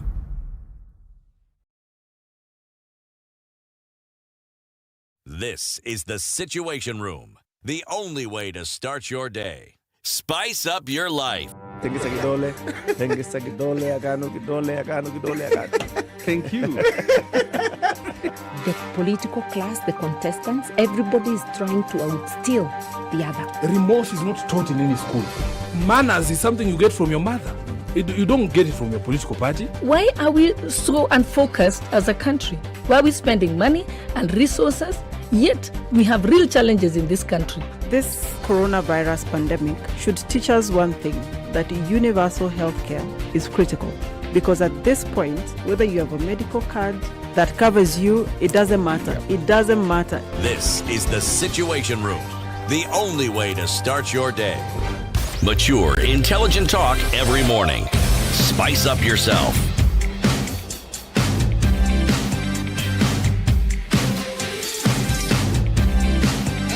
Mornings done right. Okay, it's 2 minutes to 8. So Martha Karua basically is saying, look, there is a lot that needs to happen before next year, but also citizens need to be woke. Citizens need to be woke, need to be alert, and need to be aware that all these things that need to happen should happen, but they'll not happen unless we demand of it. You know, voices like Martha Karua, right now, in this day and age, seem to be lone voices. And even if they want lone voices, how do we cure this chronic ailment, this condition that we have of our person? How do we go beyond the narrative of our person and look at what is actually, as Martha keeps saying, is good for the country? Because the country seems to be an entity that is quite separate from what we deal with in our day-to-day lives. It's only important when we need help, and then we consider there's this thing called government that we pay taxes to, and they need to come in at this particular point in time. But as for our functions and our political affiliations, our person, our region, our area is paramount. One could even argue that with devolution, we brought in a completely new hindrance to thinking as a cohesive unit.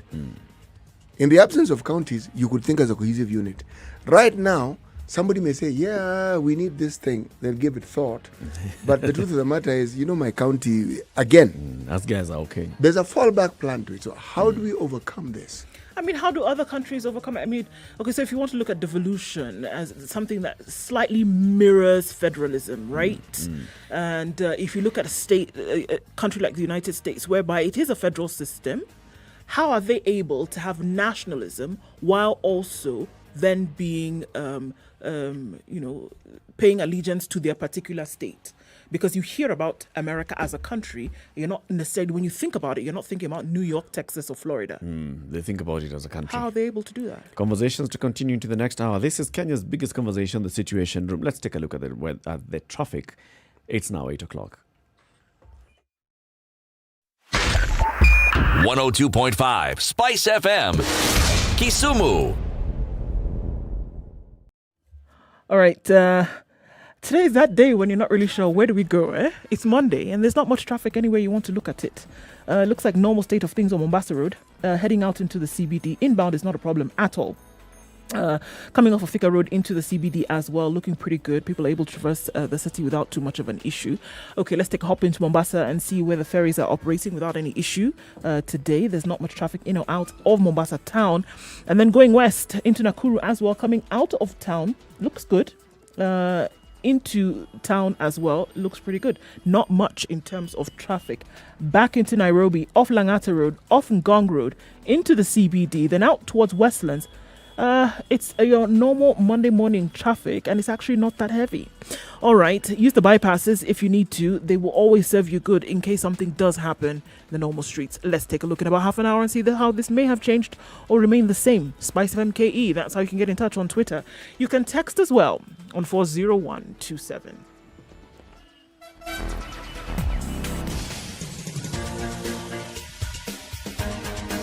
This is the Situation Room, the home of hard-hitting political commentary and penetrating insights about the state of the nation. This is a talk radio experience like no other. The Situation Room, a place for hard truths, debates, and elevated conversations. The Situation Room, witty, political, engaging, deep, controversial. In the room, we have C.T. Muga, researcher, academic, seasoned political observer, a fountain of wisdom in these politically uncertain times. Ndu Oko, Nigerian by birth, Kenyan by choice, communications expert, Pan-Africanist, a truth seeker and believer in people power, and Eric Latif, agent provocateur, the man in the chair, seasoned journalist, news hound, a man who believes in punching up, not down.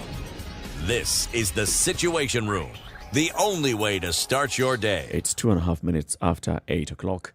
Many comments on a conversation with Martha Karua. We'll look at that, but first, let's hear today's proverb. In a moment of crisis, the wise build bridges and the foolish build dams. In a moment of crisis, the wise build bridges. You've got this wild thing on your mind, don't you? Wild there. Just let him go with it. I think just allow it. Let him. Look at her. Look at her. She's the one who actually planted this.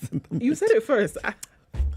You lead, we follow. The wise build bridges to cross over, right? And the foolish build dams. Remember, Ndu put it very accurately.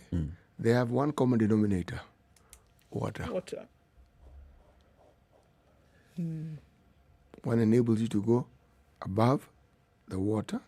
The other one stores, the water. Harnesses water.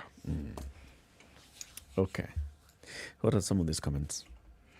Right. Okay. I think it's interesting to hear this. Paul Smart says, how do you let Martha Karua go unchallenged? She's not an angel either. We know her sins. Well, okay.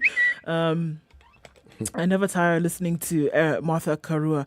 Twitter MCA says, curiously, Kenyans have had bombers meetings to discuss political issues, but never had a bombers type meeting to discuss our social economic challenges. No wonder we've wanton corruption during a pandemic. Tom Ogonga says, Martha Karua is saying all the right things, but is she aware she largely contributed to the current situation due to her political position in 2008 as Justice and Constitutional Affairs Minister? It's a question being put out there. We will only win the war against COVID-19 if we all work together. Them, they, us, we formula can't work, according to Kenyan Project. Communication by government and policymakers must be intentional and deliberate to instill trust and transparency. It should be people-centric, but we must also play our part as Kenyans. And Shadrach says, yes, true, Mheshimiwa. Now considering that the schools will open and we will have our children out there, outside the locked counties, what do we do? When do schools open? Next week? A week from next, the 10th of May. All right. Yep. Curfew is in effect until the 29th of May. Yes. The restriction of movement, that's not yet clear. No, and we're still going to see children having to travel back to school from where they went on holiday. It's going to happen. It will be interesting to see how this one will be played out. Okay. Well, it will play out. It will. Schools will open on the 10th. Yeah, barring anything else. If we are to go with what we have seen, and this is, news that's in the papers as well this morning on what's happening in India. India's painful corona lessons. That's the headline of the Nation today. And page 34 of the Standard is India battles COVID crisis. There is a crisis in India with regards to COVID-19. The number of positive cases that are turning up now, many. The number of deaths that are occurring now, many. And why are there so many deaths? Well, because the healthcare system has been overwhelmed. It's basically been overrun. So now you're finding people who are turning up to hospital seeking treatment. Basic thing that they require is oxygen, and there is no oxygen in the hospitals. So India itself has run short of oxygen to an extent where neighboring countries such as Saudi Arabia are actually sending donations of oxygen, not ventilators, not beds, oxygen being sent from one country to another because that country urgently requires this precious commodity. People are dying. The crematoriums in India are full, such that now people are basically coming up with their own makeshift crematoriums and cremating their relatives there. We have seen the reports. Actually, this story that you're looking at, Ndu, it's a BBC story. Just scroll up to the first photo where John could also show this first photo of what basically is looking at a patient in hospital. There was a photo of the makeshift crematoriums, people just basically seeking to cremate their loved ones everywhere. And it's sad. People lying on the floor, people seeking what to do. There it is. Mass funerals have begun in Delhi as crematoriums run out of space. Yep. And this is exactly what's happening. John, if you could just take that and project it on the screen. It's a big deal. This is a big deal because these are people. What you're looking at there, every fire that you see there, that is somebody's loved one. That is somebody who basically brought their loved one, and this is how they were saying goodbye to them. And we, that cremations are mostly done within a building of some sort. Yeah. And we also saw other pictures where, the staff were basically overrun. They just couldn't do this because it's a process, right? Yeah. I believe the time that they are normally given is between 6 to 8 hours to have a full cremation done. But there just was not enough time. There were people who were bringing their dead to these cremation centers and they just couldn't handle it. And so now they have to demarcate large patches of land to be able to do this. The even more painful thing thereafter is that as soon as one of these, what they call cremation pyres is set up and that gets to smouldering status, they clear it and set up another one. Because the bodies that are being lined up for, we're not talking about something from a movie, we're talking about something that is happening as we speak. The bodies that are being lined up then at these tracts of land to have these cremations done are multiplying by the hour. And you have then cremation of officers having to work double shifts, just trying to get them out. The horror stories that we heard of people then having to come to hospital begging to be admitted, but hospital staff have to turn them away because of the fact that they just do not, number one, have space. Number two, they do not have this vital resource of oxygen that people need. So people are dying, not necessarily because the symptoms of COVID have overtaken them, but because they cannot get oxygen, which is vital for them to be able to prolong life at that time. We're looking at a situation whereby 1 month, 30 days ago, India was not in this next wave of COVID-19. And they were looking at a decline in the number of cases that they got on a daily basis. They were even the ones now where they were focusing on vaccine production. For a lot of the countries in the world, we're looking towards India and saying, okay, we're going to be able to ramp up our vaccine efforts because we know that the production numbers that we had ordered from India then will come through. That now suffered an issue because of these cases of COVID that had come up. And we don't want to say that they ignored the wave, but at some point, it was not given priority that was being given in January. And more and more cases came, and these kind of snuck through, quote unquote, snuck through through the cracks. And more and more people got infected. Another variant of COVID was found here. And more people then, with a shorter window of between infection and the onset of symptoms, more and more people get sick. Can 1.3 billion people rest on a healthcare system? Probably not. And a lot of folks were asking the question at that time, well, isn't India the country where a lot of people go to for medical help and things like that? Well, in this case, it's very clear that the number of people who go to India for surgical interventions and things like that, compared to what is needed in a crisis like this, is actually very small. You know, what you'll find, and what I see, again, is decisions made at the center. China made decisions at the center, massive population, more than even India. They were able to contain it. Why? The decisions made from the center were extremely preventative, invasive, took no account of what you may refer to as human rights and civil liberties, but it has worked. If I was reading an article that is supposed to be the business standard of New Delhi and Mumbai, and something interesting caught my attention. One of the decisions that the government also made at some point in 2020, you see, they had envisioned the number of ventilators they would need because of COVID, and feeds into what you're saying. Then they decided, no, we don't really need this many ventilators because India manufactures many ventilators. Yep. And then it was being reported that some government hospitals would not take made in India ventilators. So what happens? The manufacturer stopped. Or they reduced their production. Then this hits. So decisions that are made at the center play very, very, very seriously into how something like this pandemic is managed. Remember, in the earlier hour, we were talking about our situation here in Kenya. And again, it boils down to decisions that are made at the center. Forget decisions that are made to show us that something is being done. No. Decisions that are made and then carried out. They could actually be very positive, or could be extremely negative for the government.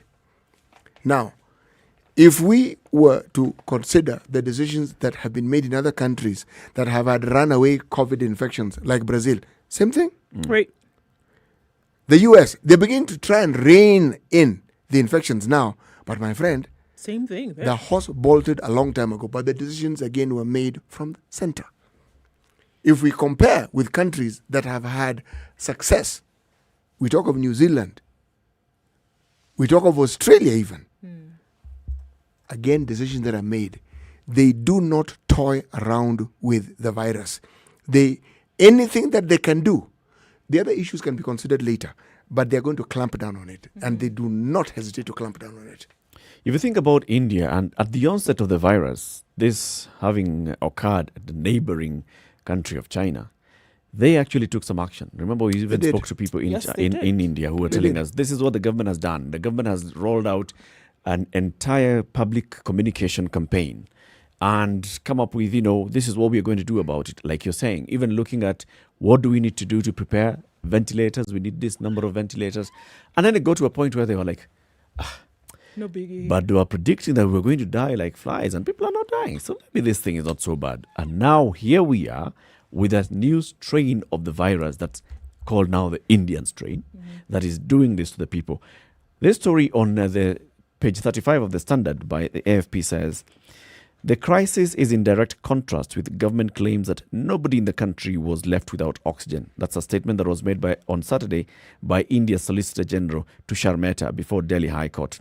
The breakdown is a stark failure for a country whose Prime Minister only in January had declared victory over COVID-19 and which boasted of being the world's pharmacy, a global producer of vaccines and a model for other developing nations. Then they were caught off guard by this latest deadly spike, and the federal government is asking industrialists to increase the production of oxygen and other life-saving drugs in short supply. But health experts say India had an entire year to prepare for the inevitable, and it didn't. This now brings us into, if you see what's happening in this country called India. And India is not a third world country. It is not a third world country. Right? It's not a banana republic. And then we look back at what we have been saying about Africa. You see, this COVID, by the way, you see, this Africans, we are tough. We are tough. Look, even India, they were not taken out as much as had been predicted. And I see a tweet here by Dr. Gedenji Gitahi of AMREF.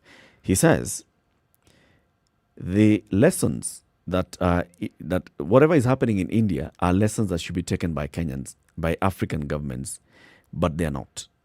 And he says this is something that we need to really, really be careful about, because if we don't, then we get into an unfortunate situation where it could overrun us. Africa is not just watching India. This is a window into what Africa may be waiting for. And urgent policy action is needed to scale up oxygen and vaccination for COVID-19. This desperate situation in India's hospitals amid surge in cases is the biggest fear is that the government in Africa will be found unprepared, not for lack of advice or lack of strategy, know-how or capital, but because of policy paralysis. He's put it well. What is it that we are doing to basically prepare ourselves? A third wave is here, getting to a point where about 2,000 people are seeking hospitalization.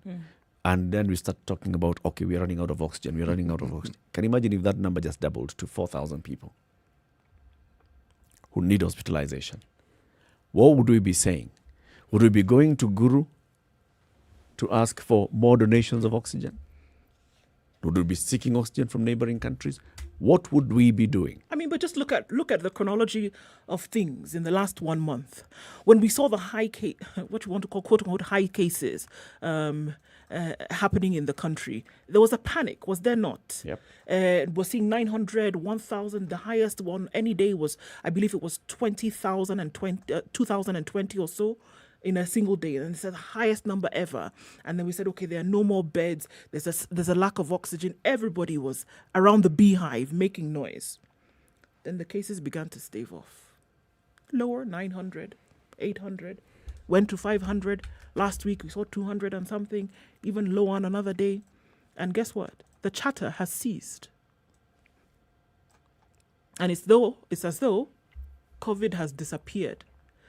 But we continue to get examples. Every day we're fed with a new example. Who would have thought this would have happened in India? Who would have thought this would have happened in the way in which it has happened in the UK, for example, or Ireland, where they've just released their lockdown, and after instituting it over and over again because they see a spike in cases. If anything, the examples have been shown to us very clearly that it is very possible that even when things stave off, the chances of it coming back up and coming back with a higher force are very great. We forget that it can come back, and then things that we actually should do in the interim, we don't do. It's almost as though we are saying, you know what, if we're going to spend this money or pay this attention or this policy paralysis, if you ask me, it will be policy implementation paralysis that we suffer from. It doesn't take place. This implementation doesn't take place because guess what? The cases go down, then we think, we're out of the woods. We don't need to do anything about it. That's the problem. But you remember, there's also the economic, the discussion on the economic effects of COVID. There are discussions, but the reality is this. The opportunity cost, or where the comparative element ought to come in, is this. What would you rather do? Would you rather follow Israel's way and ask yourself, which is cheaper? To spend money now so that we can grind this thing to a halt or bring it within manageable levels, or do we let it overtake us so that our economy more or less gets to a point where it's grinding to a halt? Which is it? Which is more costly? What we lose with COVID taking root in the country, is it more than what we would lose if we actually spent money upfront to make sure that that eventuality doesn't take place? Significantly more. Significantly more. And for a longer time. Yes, because then you would take a longer time then to be able to come back to the place, because we must remember that when things get to ground zero, it's zero. You're starting from the rubble, you're picking from the rubble and having to start again. Whereas you could say, let's just have this space whereby maybe we don't have anything coming in as such, but we're going to use what we have to fight this thing to make sure that we don't get to ground zero. What we're doing is that we're hurtling very quickly to that place whereby you will have nothing to use in an emergency. Let me sound dismal. Is this government even capable of thinking that way, really? This particular one? Yeah. Is it? Yes. Or is this thing a little beyond them? Because they start off well, they understand the problems, they have experts advising, we see steps being taken, and as you say, it's like we move 3 steps forward rapidly and well, then we move 4 steps backwards. COVID isn't going to end tomorrow or the day after. It isn't. The thing that we have to do is find a way in which we live with COVID in a way that is manageable and in a way that doesn't grind us to a halt. But we don't seem to be doing that. When I say we, this one is not just the government. We, the people ourselves. Because people like say, oh, but why do you bring in the discussion of people? But they have to be brought into the discussion. Because there are certain decisions that the government can't make for you. You have to make those decisions yourself. So the government does their bit or their unbit, and then we do our unbit, and then what do we have? We meet at the middle. Now we have a third wave. I would venture to say that as this COVID mutates, it's a very efficient virus. We will have a Kenyan virus, a Kenyan variant. And these variants, from what we've seen, they don't just infect you, they kill you. If you read what people who have been able to survive a severe attack of COVID, what has been pumped into them is almost any medication known to mankind. Take this. Any medication from ARVs to malarial medication to, the list is so long and you wonder, okay, now if you don't have access to this medication, because all those things that they talk about, they are expensive drugs. If you don't have access to it, then what happens to you? You die. So are you saying that the best way to go about this is take a preventative stance? Take a preventative stance because, number one, to get in deeper into that water, you're not going to be able to afford to swim or even float. You won't be able to afford it. So you'd rather deal with the preventative aspect of things today, collectively as people and those who make the rules, those who are able to implement some of these protectionist policies, to say that let's protect, let's prevent, as opposed to try to manage. Because right now, we are giving the example of India because they are on the globe. It's not people who are living in another part of the solar system, people through which we have a direct connection, whether we want to admit it or not. There is an example of how things can hurtle out of control very, very quickly. So in this case, whereby they may have the resources, they cannot buy. There's a shortage. They're not able to buy. They're not able to produce. They can't because they're dealing with people who are coming into those doors every minute. So at all times, be vigilant. Be vigilant like New Zealand. Be vigilant like China. Be vigilant like Australia. And then you'll be able to get to a place. Tourists are coming in and out of Australia. They're not having a problem with their hotel and tourism industry. They're not having an issue with that. But what are they doing? Their surveillance is up to scratch. Do they have to? Did they have to? No. They could have allowed things into the cracks the way they wanted to, but they decided, you know what? We're dealing with an active war here, right now. Let's do everything that we can. Many would say there's no money. We can't compare the two governments. You can't compare Australia and Kenya, for example. Of course we can. They have resources. They have a smaller population. They are able to deal with matters of governance a lot better. So we can't do that. But that's the whole point of comparison. You look to someone who is doing something better than you if you're seeking to improve. Ask yourself this simple question. Okay, you don't want us to go to Australia, then let's go to Rwanda. It's next door. They're doing a splendid job of it. But if you want to understand just how far removed people in authority within government are, and this is why I asked, are they capable of? We got money from IMF with specific conditionalities. And I was reading the other day, one of our high-ranking government officers saying, why don't we just use some of this money which is meant for COVID to give young people more work? And I'm thinking, God Almighty. That is sorting out COVID. 24 minutes after 8, Kenya's biggest conversation continues. What we are asking ourselves in this particular time is, taking the lessons that we see unfolding in India, is our government really preparing for any such eventuality? And not just the government. Are the people prepared for such an eventuality? This is actually a really big, scary one. India was getting to that point where even the Prime Minister, Narendra Modi, was getting to a point where saying, we're okay. We are okay. We are doing well. And then now? And then suddenly, anything people are just dying, nowhere to be buried, nowhere to be cremated, and this is what's happening in that country. Are we prepared for that? 25 after 8, time for a break. As we go into this break, let's remind you about Generation Next Challenge, the Kenya National Challenge, the generationnextchallenge.com. Log on to that, register your child if they're between the ages of kindergarten and 11th grade. Time for them to be busy, engaged on math, computer science, robotics, computational skills. Basically, they go through challenges that help them to connect math with real life, so that your children will not be asking the question that you ask today. So how exactly do I use Pythagoras' theorem in real life today? Or y squared plus x squared is equals. How do I? Your children will not ask that question if you register them on generationnextchallenge.com.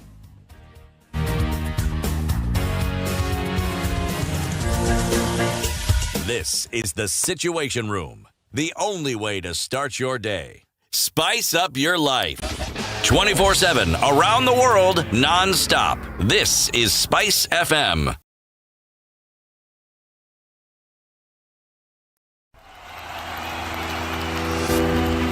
"24 teams, 12 host cities, 6 groups, all battling for one trophy. The long-awaited Euro 2020 is here at last upon us. The fans might not be within touching distance. Good cross, Giroud attacks it and scores, and France are ahead! But the atmosphere will only get to a fever pitch. From the 11th of June to the 11th of July, catch the tackles, the goals, and all your favorite football stars as the elite European nations go head-to-head. The Standard Group brings you the UEFA Euro 2020 tournament live across our channel. Oh, what a wonderful goal! As the official UEFA Euro 2020 free-to-air broadcast partner in Kenya, because we live for the game. And that's why at Standard Group, sports lives here. 24/7, around the world, non-stop. This is Spice FM. Hello. Halo, umesikia? Nimesikia nini? Hujasikia habari? Hebu acha nikuambie. Kile kimetokea. Hello? Hello? Hello? Don't wait for hearsay. Dial *550*1# to read the Standard e-paper from the convenience of your mobile phone for only 20 shillings from your telecom line, and stay up to date for a reliable source with over 100 years of experience with no additional data charges. It's time to answer questions that are worthwhile. The Big Quiz Show is here. Register to play from the comfort of your home by SMSing the word JOIN to 23774. Then watch the live show on KTN every Sunday from 8 p.m. where you could have a chance to win a mealie. The fastest and most accurate answers are guaranteed It to is mostly cloudy in Nairobi this morning at 18. It'll come down to lows of 17, highs of 25. Partly sunny conditions in Nyeri at 17. We'll see highs of 24. 25 will be the high in Nakuru. It's mostly sunny at 16. Mostly sunny conditions in Eldoret at 14. Highs of 21, and partly sunny in Kisumu. We also see highs of 25 in Kakamega, partly sunny conditions. It's 28 and raining in Mombasa, highs of 32. Mostly cloudy conditions now, giving way to rain in Malindi, highs of 32. Highs of 26 in Kampala, where it's mostly sunny at 20. And partly sunny conditions in Dar es Salaam at 25, highs of 31. We'll see highs of 23 in Johannesburg, it's sunny at 14. Mostly clear conditions in Lagos at 26, highs of 33. Highs of 32 in Kinshasa, it's raining at 23. That'll be the low for today.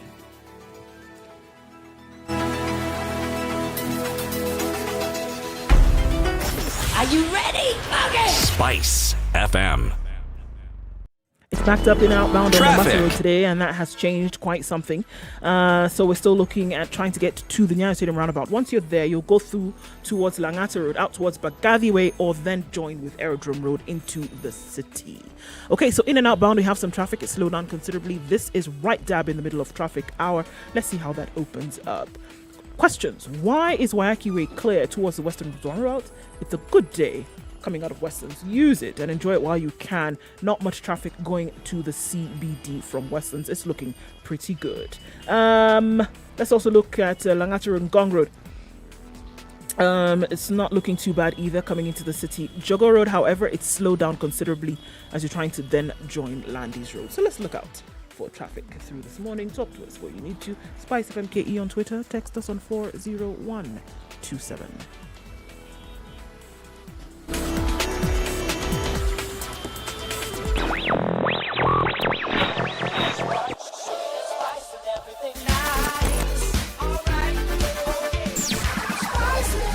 Spice up your life.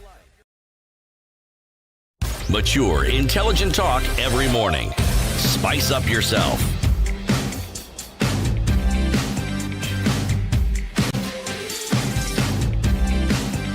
Mornings done right. It's 8:30. 94.4 Spice FM, Nairobi. We're live on KTN Home, on Spice FM. We're live online. We're borrowing the lessons that we see unfolding in India this morning and asking ourselves, if we had wave number 4 of COVID-19, which was like just three times worse than what we've seen in wave number 3, would we be prepared to actually deal with it? If we just take a statement, for example, written by issued by the Council of Governors on the 21st of April, that's just about 5 days ago, about the situation in the counties. They're saying they have bed capacity in 38 counties is good. Vaccination, healthcare workers, and security and teachers and others. They have so far seen the vaccination of 642,000 people out of very many doses that have been issued. Then they're looking at economic stimulus packages, and the Council of Governors is saying counties of Nakuru, Embu, Lamu, Machakos and Nyeri have rolled out interventions geared towards supporting MSMEs to grow the economies during this third wave of the pandemic. Then they also raise the challenges. And the challenge number 1 is testing of COVID-19 in the counties. They say the Ministry of Health should avail rapid testing kits and PCR testing equipment to all counties to stem the spread of the virus, because they're saying, well, you know what? We are seeing the number of cases in the counties rising. They also say, in terms of disbursement of equitable share of revenue, no county is up to date in terms of the money they should have received. As of Thursday, the week before last, the Treasury had disbursed only 10.6 billion shillings to county governments. The outstanding amount for county governments is 83 billion shillings. 3.9 billion shillings owed to Nairobi for months of December and January. 26 billion shillings owed to 47 counties for February. 25 billion shillings owed to all counties for March. 28 billion shillings owed to all counties for April. So basically, February, March, April, no county has received a shilling. They each have all this money that they need to receive. They're saying, okay, now with all this, we don't have money to operate.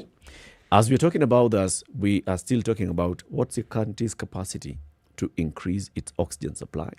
What's the county's capacity to prepare for a rise in numbers in terms of those that need hospitalization and those that need oxygen support and those that need ICU? We have that capacity? What's our country's capacity to ramp up our vaccination? Apart from the 1 million doses that we got free of charge, we haven't had any other dose. All those things. The ministry has now revised. They've looked at and said, we have revised the timelines for receiving the second dose from 8 weeks to 12 weeks. That's just pushing it forward by a month. Do you have the confidence that they would actually be able to get you your second dose of vaccine within the 12 weeks, City? Since the time wait. I'll ask the question again. Do you have the confidence that you are going to receive your second dose of the COVID-19 jab within the 12 weeks since the first? If the government goes by what we've seen in the KEMSA-style procurement processes, where private procurement agencies are allowed to procure the vaccine, yes. So the government will pay for it, but the vaccine will be available in government hospitals. Yes, that is possible. That's a lot of ifs, CT. Yes.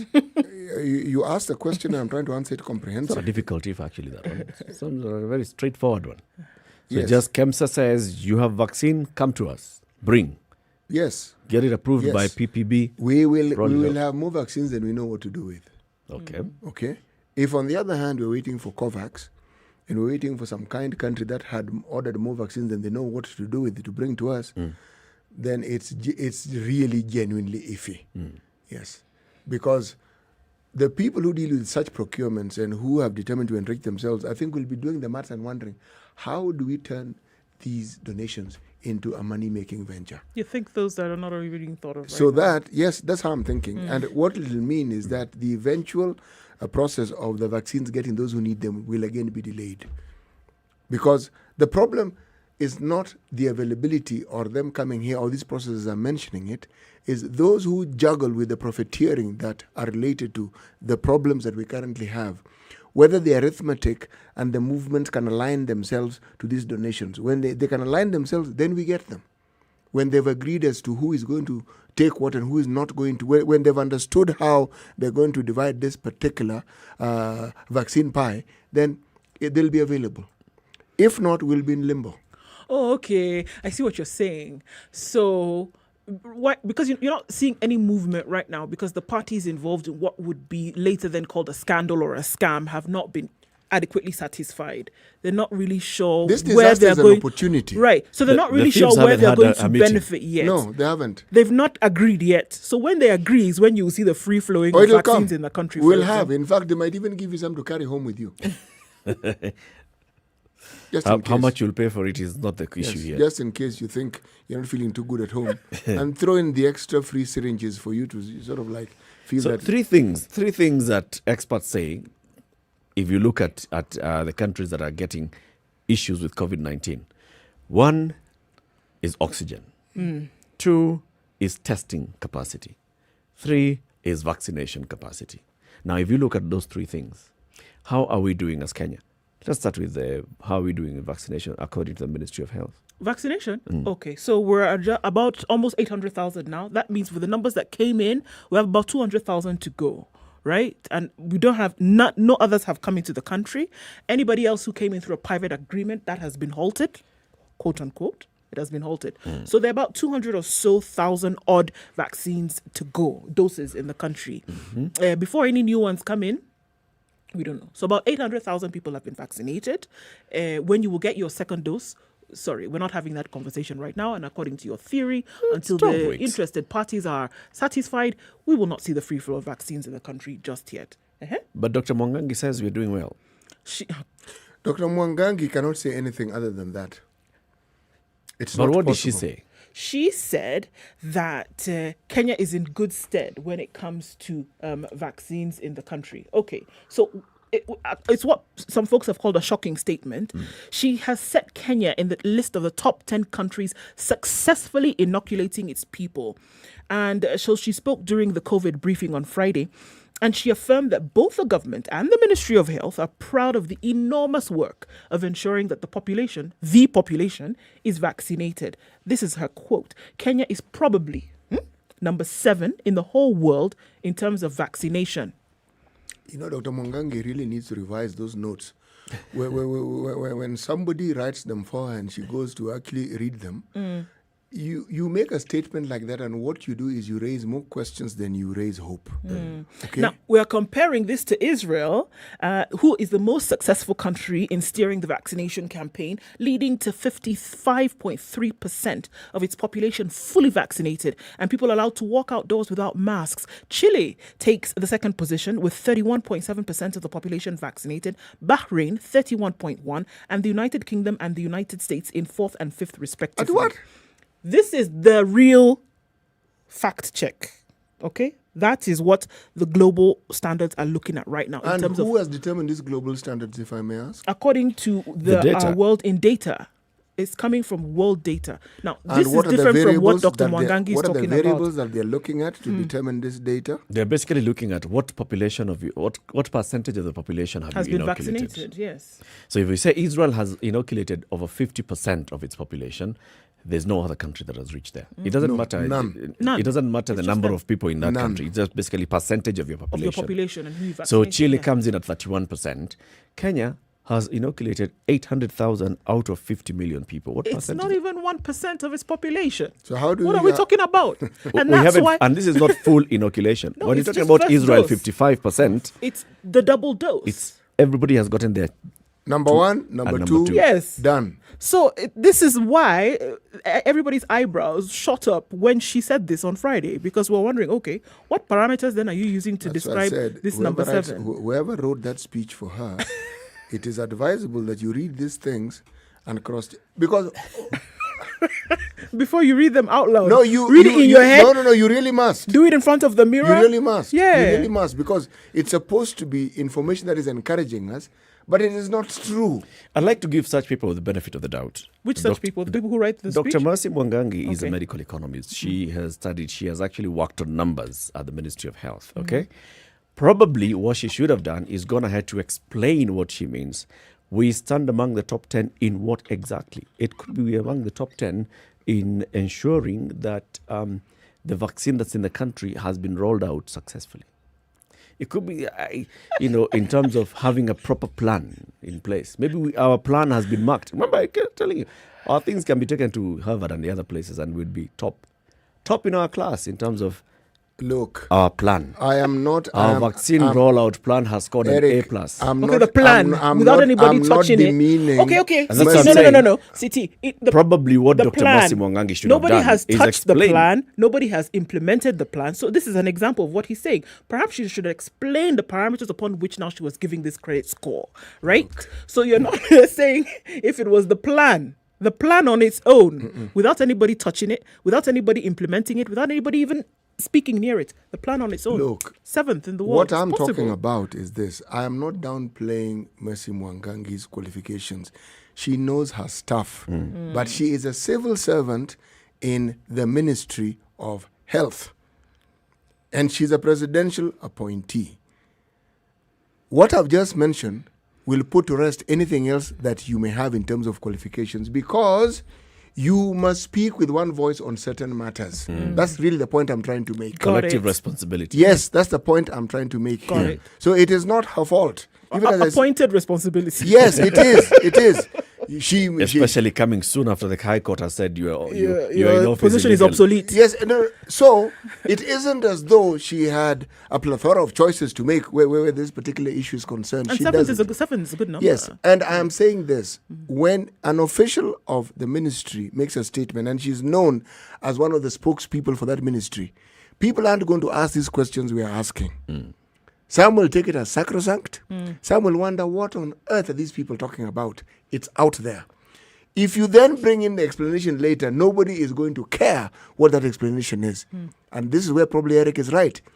You explain before you actually make the statement. Then people said, That's why. I see. So that's what we were talking about. However, if she comes today and says this is what I actually meant, it's going to hold no water.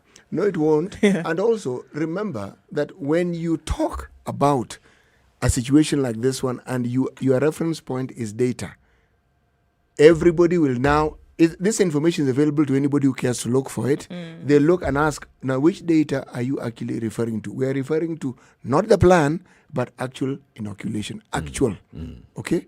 And when you look at the actual inoculation, with our slightly below 1%, My friend, if the only explanation that makes sense to me is if we're looking at countries that have failed to actually inoculate their citizenry well, and you're starting from the bottom coming up, Kenya could be number 7 would make sense.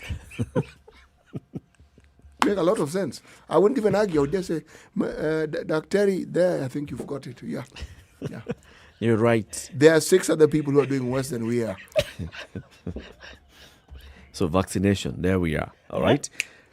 The timelines have even been pushed from 8 weeks to get your second jab to 12 weeks. And we're talking about just 1 million people who hopefully will have been inoculated by the time these things are done.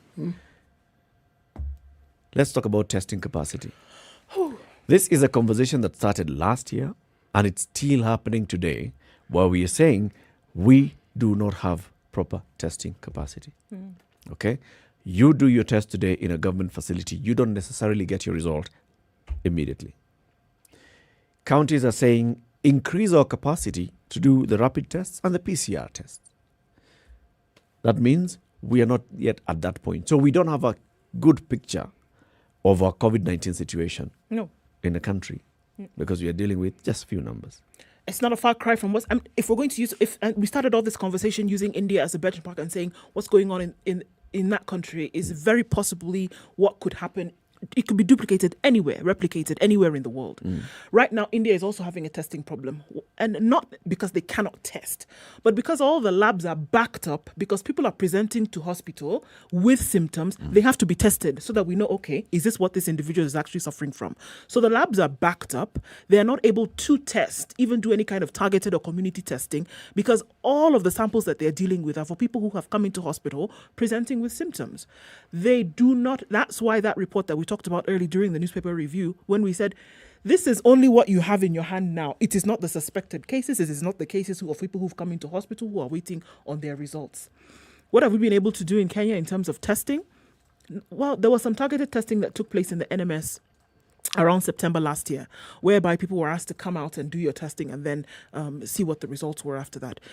From September 2020, there has been no targeted community testing in the country.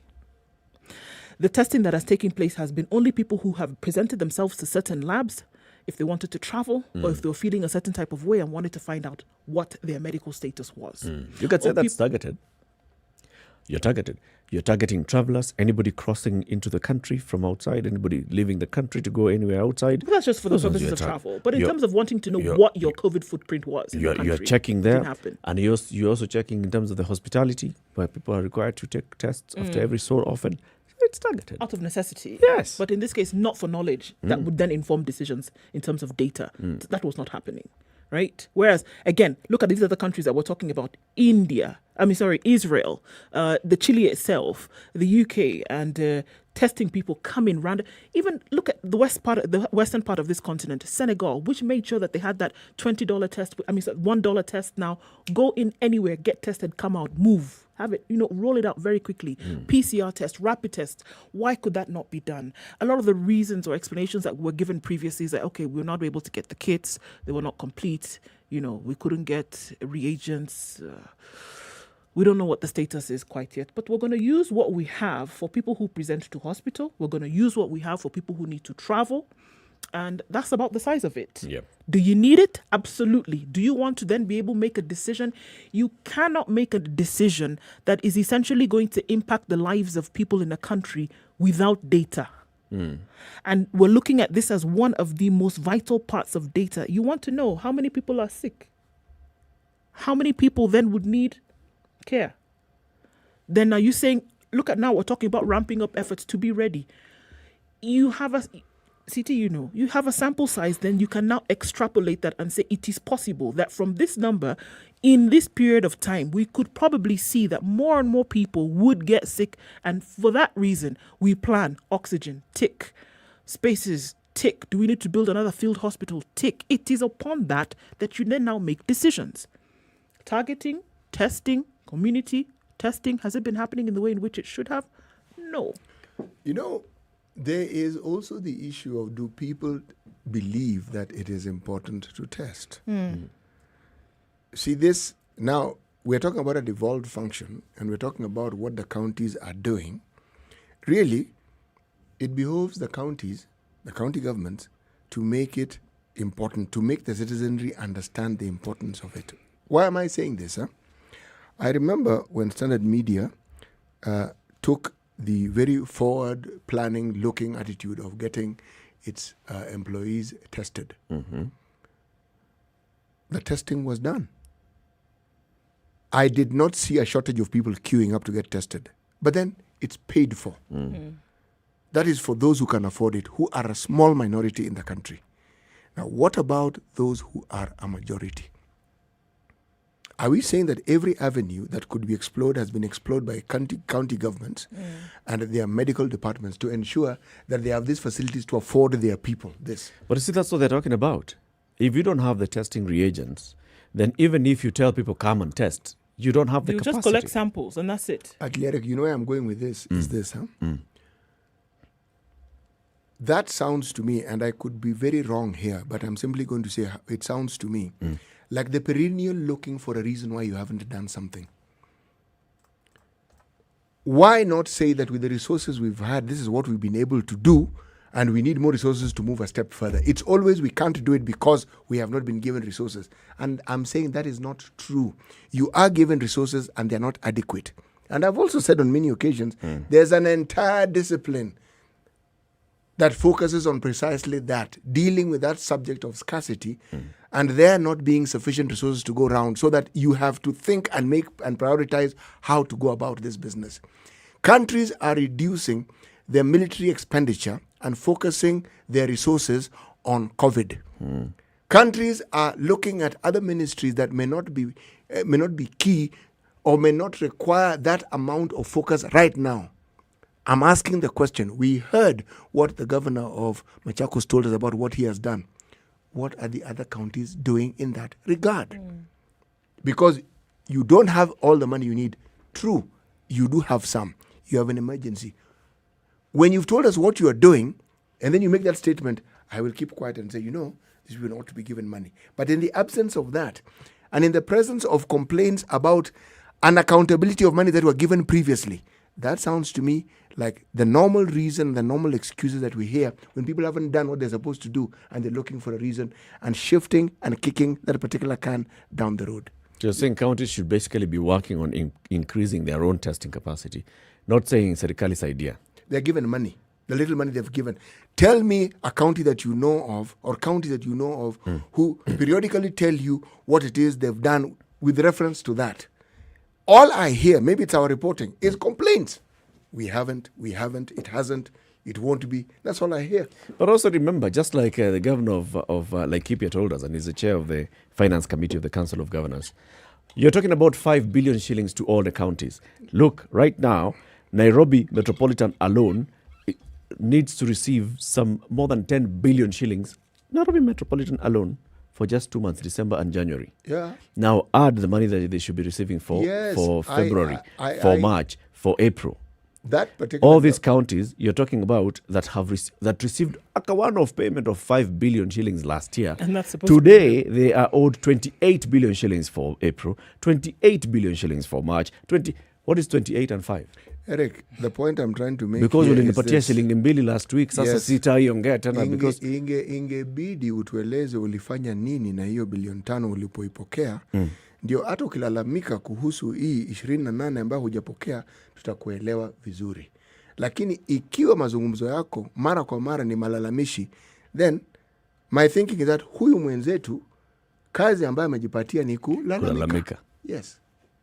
Just a whiner. Oxygen is not a conversation that's happening. It was. At least openly. Since that time when Mutahi Kagwe made a public plea for people to return oxygen cylinders, and then we saw billionaire businessman, the man in charge of Defki, said, okay, saying, folks, donating 100 million. 100 million. Have we heard? Yes. Do you know even what happened with that offering? No. We didn't hear whether this donation then was spread across then who needed it. We didn't hear anything about that. And then this is what I said. So at the time that would seem as though there was a mini crisis and everybody was up and saying, okay, what are we going to do? Because we have people in need of oxygen. Then something was provided. kept quiet. Are you going to always have a well-wisher who's going to come and make a donation like this? In the event that something happens tomorrow, what are we going to do? I really wonder, the oxygen plant at the hospital in Nakuru, was that ever sorted out? Because remember, we had a patient who died because there was a fault. There was a fault. Was it sorted out? Was that fixed? The places that in Nairobi where we're looking at for more canisters were more procured. The Moi Referral and Teaching Hospital where they also had an issue, was that sorted out? Or was it that, okay, at the time where we had a crisis, we put a Band-Aid on a heart attack and hoped that it would hold, and then things go down, the blood flow reduces, and then we hope that everything is going to go and be all right. There is a solution here, and the gentleman who owns Devki showed us. You see, there is a partnership that can exist. We're calling them well-wishers, yes, but with people who are in commerce, who are in industry, who are willing to support. They are willing. They actually exist. But it looks like our people want to buy things. They don't want to be given things. Because when you buy, then you have an opportunity to make a little bit of money. Spend money, make money. Yes, because that partnership exists. We have seen people who are willing to partner with our institutions, with our health facilities. They are willing. But this thing of a government always getting donations from its own people, from foreign governments, from everything, what does it tell you about a government? So it requires Dr. James Mwangi and his family to donate billions, and Narendra Rawal and his family to donate billions, others for government to operate and serve its people. You know, you guys. Do your job, Let's take a break at this point. Thank you very much to our audience on KTN Home who've been with us since 7 o'clock. You will be with us again tomorrow morning, 7 to 9. But the conversation continues on SpiceFM, and you can switch over to SpiceFM in Nairobi 94.4, 87.9 in Mombasa, Kisumu 102.5, Nakuru 96.0, 96.7 in Eldoret, 90.9 in Nyeri, and 97.7 in Malindi. And as we take this break, let's remind you about jobs.standardmedia.co.ke. That's jobs.standardmedia.co.ke. This online portal by the Standard Group where jobs are advertised, and you can just go in there and you find what kind of jobs have been advertised. Apply. IT assistant, home appliances, corporate staffing services, branch manager. Uber Africa is looking for one. Land surveying program instructor. A printer and decorator level 2 and 3 instructor. That's painter, sorry, not printer. Marketing assistants are required. Fundraising and resources mobilization officer. Requesting for proposals. This is a comic relief. That's learning coordination of comic reliefs, mental health and well-being in Kenya, and very many other jobs. Jobs.standardmedia.co.ke. Log in there, subscribe for job alerts, and you'll be receiving them on your mobile devices, in email or SMS.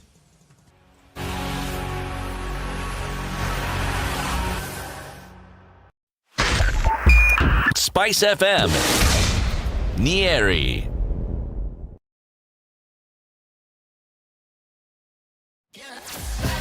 Sugar and spice and everything nice, just the way you like it. The Spice Drive. Did you have a great day? I hope you did. I intend to make it better from 3 p.m. to 7 p.m. I'm going to be taking you home nice and chill. Everyone is welcome aboard. The hashtag is Spice Drive, and of course, SpiceFMKE on Facebook, Instagram, and Twitter. The Spice Drive with Monique. The official soundtrack of getting you where you need to be.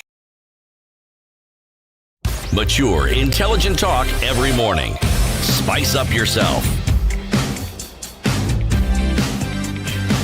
3 minutes to the top of the hour where we take a look at traffic. So, if we were just to conclude this conversation, what needs to happen? Because clearly we are not prepared. No. You know, Eric, I liked what you said at the, before we got onto this break. But then there is this simple question of citizen responsibility. If the government doesn't seem to be doing what it's supposed to do, I'm trying to be very polite here.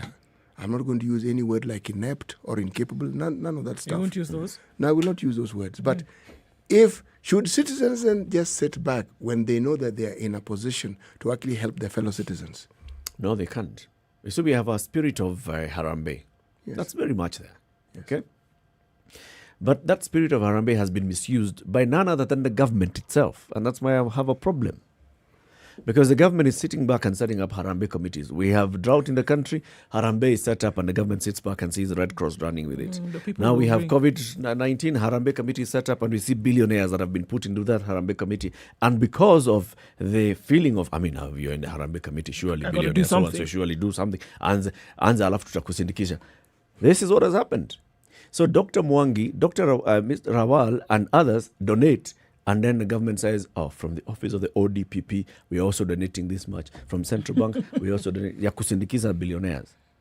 Oh, but that's where I'm having that issue. No, you're not the only one who has a problem with that. I also have a problem with it. But then it begs the question then, are we saying that the people we have in authority, in political authority within the government structures, are we saying that these people have functions and duties that they are not capable of running with? And I can answer that question myself. Yes, I can. Okay. Are we looking at capability or are we looking at willingness? Oh, the two are not really easy to separate. I mean, I can, because you're talking, I can do something. Yes. I can do something, but I'm just going to willingness is part of your capability. Are you capable to be willing? Yes. Yes, exactly. Eric has put it well. Conversation continues into the next hour. Keep it right here. This is the Situation Room. We'll open up the phone lines 0719-012-600 into the next hour. Let's first of all take a look at the traffic and what's happening on the roads. Ndu has been telling us that the roads have been pretty clear this morning. What's up? Until 8 o'clock. What's up? How will the road be clear on a Monday Until 8 morning? o'clock. Until 8 o'clock. Right now. Now yes. Okay, so we'll hear about that. And then we want to hear from you, 0719-012-600. And all the comments coming in on social media, SpiceFM KE, YouTube, Facebook, Twitter, and Instagram. Good morning. It's now 9 a.m.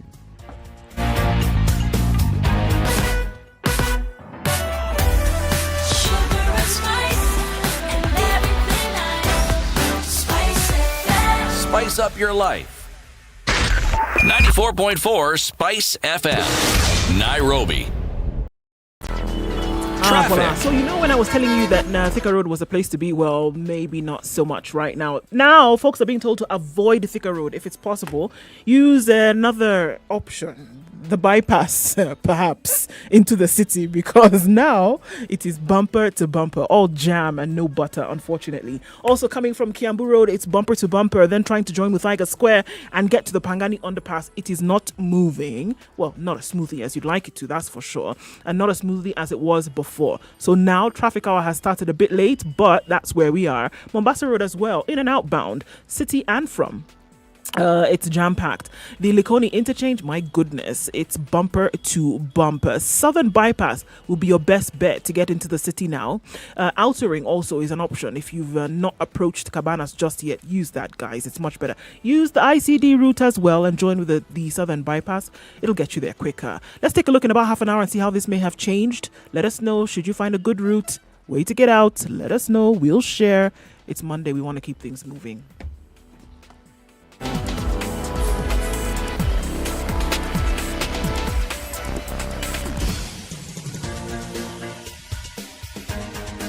This is the Situation Room, the home of hard-hitting political commentary and penetrating insights about the state of the nation. This is a talk radio experience like no other. The Situation Room, a place for hard truths, debates, and elevated conversations. The Situation Room, witty, political, engaging, deep, controversial. In the room, we have C.T. Muga, researcher, academic, seasoned political observer, a fountain of wisdom in these politically uncertain times. Ndu Oko, Nigerian by birth, Kenyan by choice, communications expert, Pan-Africanist, a truth seeker and believer in people power, and Eric Latif, agent provocateur, the man in the chair, seasoned journalist, news hound, a man who believes in punching up, not down.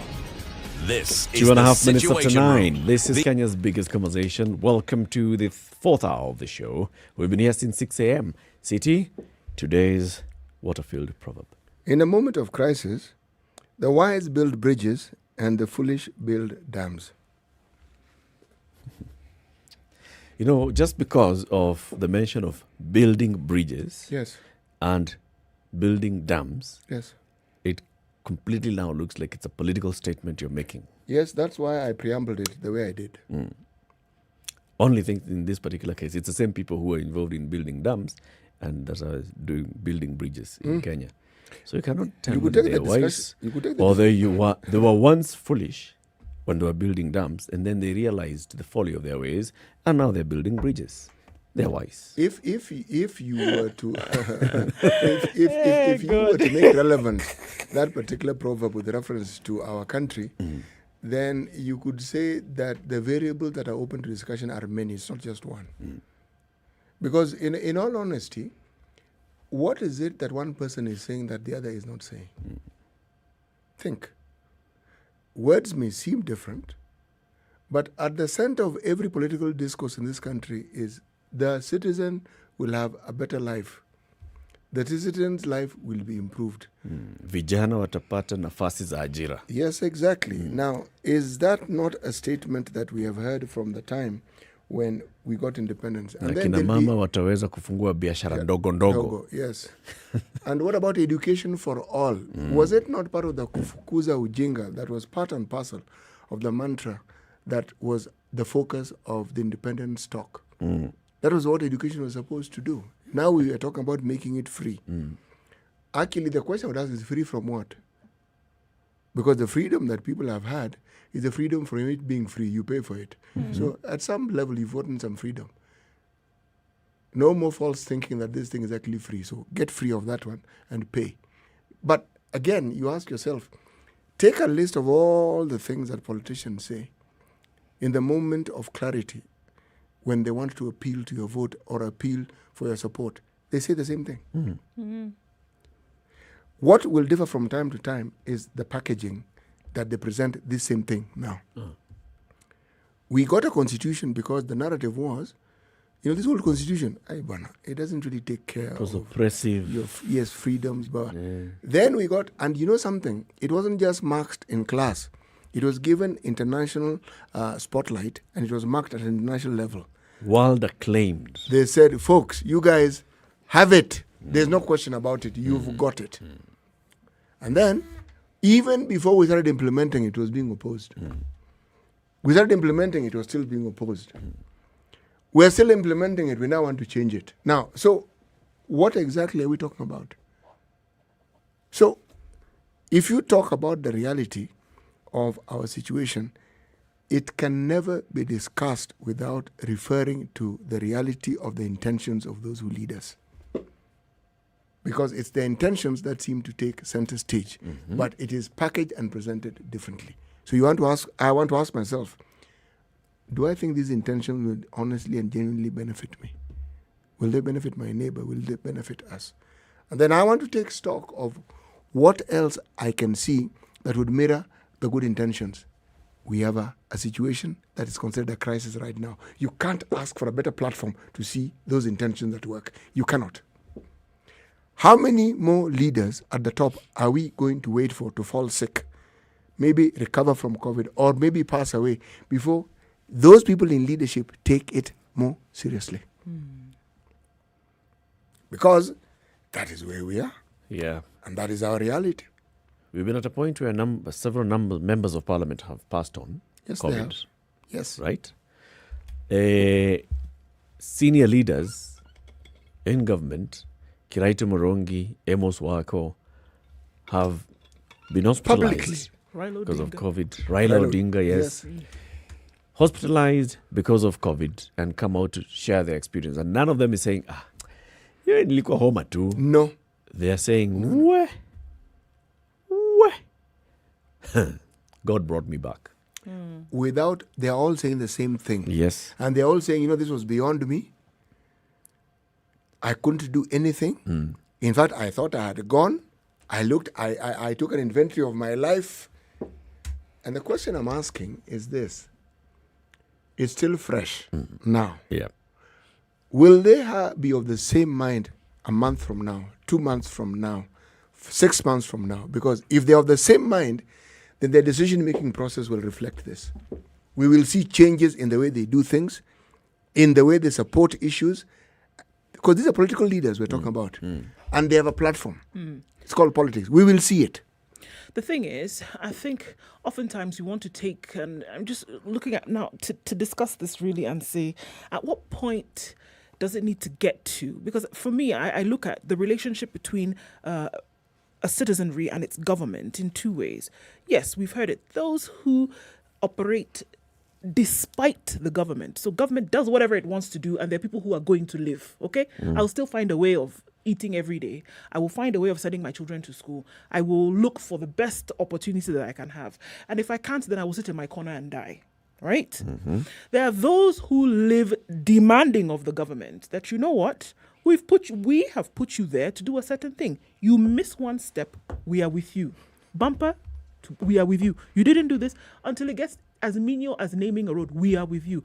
So that government operates because, number one, it is the right thing to do. And secondly, they know that there's somebody who's holding them to account. That's how I look at how citizenry and their government live in a symbiotic relationship. One where it's constantly, it's like they're at parallels, they never meet.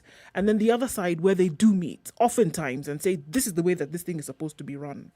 For me, getting to that place whereby you are meeting currently, and I'm not saying sitting down and having a meeting, but I'm saying that your paths cross on a regular basis to say that, look, you are not doing this, we expect you to do this. And if you've come to hoodwink us into thinking that you will come and do whatever you want, guess what? We will then proceed to remove you. And we have seen this working in very many cases. Here, what you're saying, CT, is that a leader can come in, deceive you into thinking that they have your best interest at heart.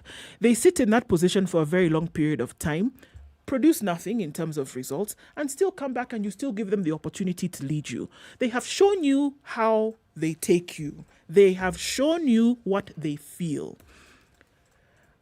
Believe them. It's not going to change. Now, once you're dealt with that situation, that this is how this person has shown me how they really feel about me, the decision then as to whether you're going to welcome them back into your parlor is yours. It is yours. It actually is not them. We've been fooled to think that the power rests in their hands to say when or under which circumstances they will come back. And they will come and cheat you tomorrow and say, it's actually for you that I'm here. But it is not. So my question is, when is the wake-up moment?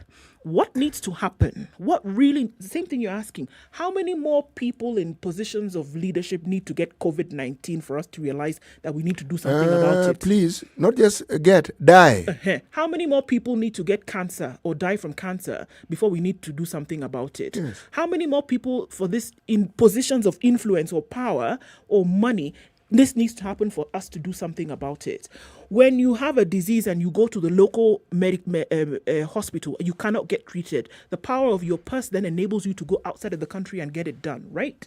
How many more people need to suffer this? You have an accident on the highways of Kenya and the nearest medical facility will not be able to take care of you. How many more people need to be in that situation before you do something about it? What is it going to take for Kenyans to say, you know what?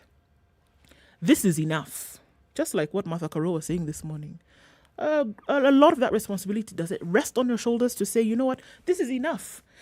You can't come and tell somebody you love her. Every day you're telling her, you love her, then you slap her upside the head in the evening. You come tomorrow, you tell her you love her. At some point she'll wake up and realize, come on, guys, this thing is a joke. If I want to live, this person, I need to get away from them. What's it going to take? You know, there's a theft that has been taking place in this country for the longest time, and our focus has been on the material aspects of it. This is what we see, whether it's Goldenberg, whether it's the Anglo-leasing, whether it's Kemsa, or whatever you want to call it. But the theft that is actually disturbing, it's like an agreement and an understanding that it's like a pact or an oath you swear to the moment you enter political leadership or you're in leadership in government. And it's this theft that, in my mind, worries me the most, because the people in political leadership and in government seem to participate in it willingly. It's a theft of the one thing that keeps this country going. It's called hope. When you make promises repeatedly and you break them repeatedly, you are eroding the one thing that actually keeps people going from day to day to day, despite and in spite of all the hardship that they face. And it's being eroded more and more and more. One scandal after another just deals another death blow to this one commodity that we have been known to have and which has kept us alive and going for the longest time. So is it the depletion of those reserves of hope? Is it the depletion of those reserves that is going to get Kenyans to say, you know what? This is enough. That depletion, my friend, is what cripples you to the point, you may not even see it, to the point where you have power, but you willingly give it away. You willingly let someone take it. And then you willingly, because they've eroded your hope to the point where you actually can't see what you can do. And yet, there is a lot you can do. There is a lot that is within you. This isn't one of these build yourself, help yourself sort of like speeches. No. It's just a reality. When you are repeatedly lied to, you then get to a point that you really don't want to believe anything, even things that are believable and things which are real. And this is what, in my mind, is the greatest crime that the political class and leadership class have done to this country. Continuously lied to them, whether it is in the fuel prices, whether it is in providing us with protection, whether it is in providing us with medical equipment that we need. I mean, please take your pick. It's everything. Yes. And then what we've done, we have the very beautiful thing called devolution. We've devolved this thing into that system of government. So we are not just being robbed at the national level in your doorstep, the very place where you thought you might be safe. You're also being robbed. I think it begins from the construct of government and how people view it. And let's take a break. When you come back, I'll tell you what I'm thinking about it. Yeah? Because I see and I completely agree. It's constant robbing of our hopes, of our aspirations as a people. But I think the current politicians are basically just running with a script that has been there for a long time. And that is what is expected of them by the citizens. It's 9:15, time for us to take a look at the weather. How's it in Tanzania? Did the cyclone land? Jobo. Eh? Jobo did not make too much of an impact. Hiya. So let's look at that. Coming up in the weather shortly. Good morning. This is the Situation Room, the only way to start your day. Spice up your life. Have you seen them? Am I late? Yes, it's a very nice outfit, I must say. Good Thank job. you. Asante sana. The compliment is well received. Good morning and thank you. Everyone in Wasingishu was asking me what channel is SpiceFM. 96.7. Tell them that, right? Yes, now they know. Thank you. It's a pleasure to be here. Pleasure to have you. you. What a beautiful studio, my friend. I've been to other radio stations, but I've never seen anything like this. Thank you. And it's very nice to be in a modern studio. Absolutely brilliant. And I have to say, it's a very cool ambiance here in your radio room. Just for our listeners, I think it is below zero in this room here. Very Swiss temperatures. It's the weather degrees with in Nairobi this morning. It'll go to highs of 25 and the sun is going to peek through those clouds, come down to lows of 17. Partly sunny conditions in Nyeri at 18, highs of 24 and lows of 15. It's sunny in Nyeri at 19, highs of 25. 16 will be the low. We're looking at lows of 15 in Eldoret where it has started raining now at 17. It'll go to highs of 22. Mostly sunny conditions in Kisumu at 23, highs of 27 and lows of 19. And sunny conditions in Kakamega at 24, highs of 25. 32 will be the high in Mombasa, where it continues to rain, taking on some of the effects of that cyclone Jobo, but not too badly. Mostly cloudy conditions in Malindi as well at 29. Highs of 32 and lows of 27. Mostly sunny conditions in Kampala at 20. Highs of 26 and lows of 17. Light rain in Dar es Salaam at 27. It's going to continue that way through most parts of today.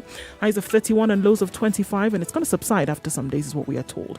Sunny conditions in Johannesburg at 18. Highs of 23 and lows of 10.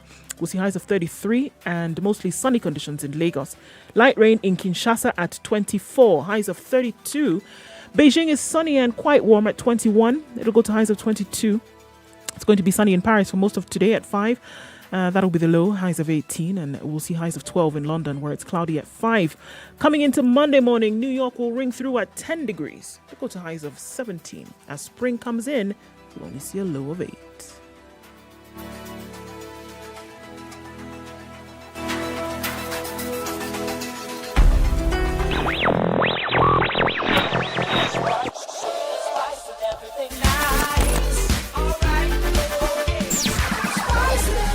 Spice up your life.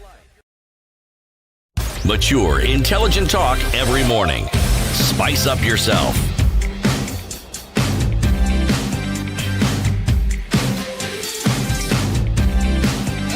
Mornings. 18 minutes after 9, the conversation continues. So, City, I was saying, when I hear you say, yes, we have been robbed left, right, and center, robbed of our hopes and dreams.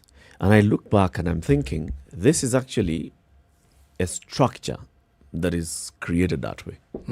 That structure is created to make people believe that a government is this thing that comes to give you something. Yes. That the job of government is to give you, and you sit back and wait to be given. Yes. That's why when people are coming to campaign, they come to campaign saying, I'm going to bring this, and that. I will bring. Not I will ensure that this happens. I will bring. I will build schools. I will bring roads. I will build a hospital.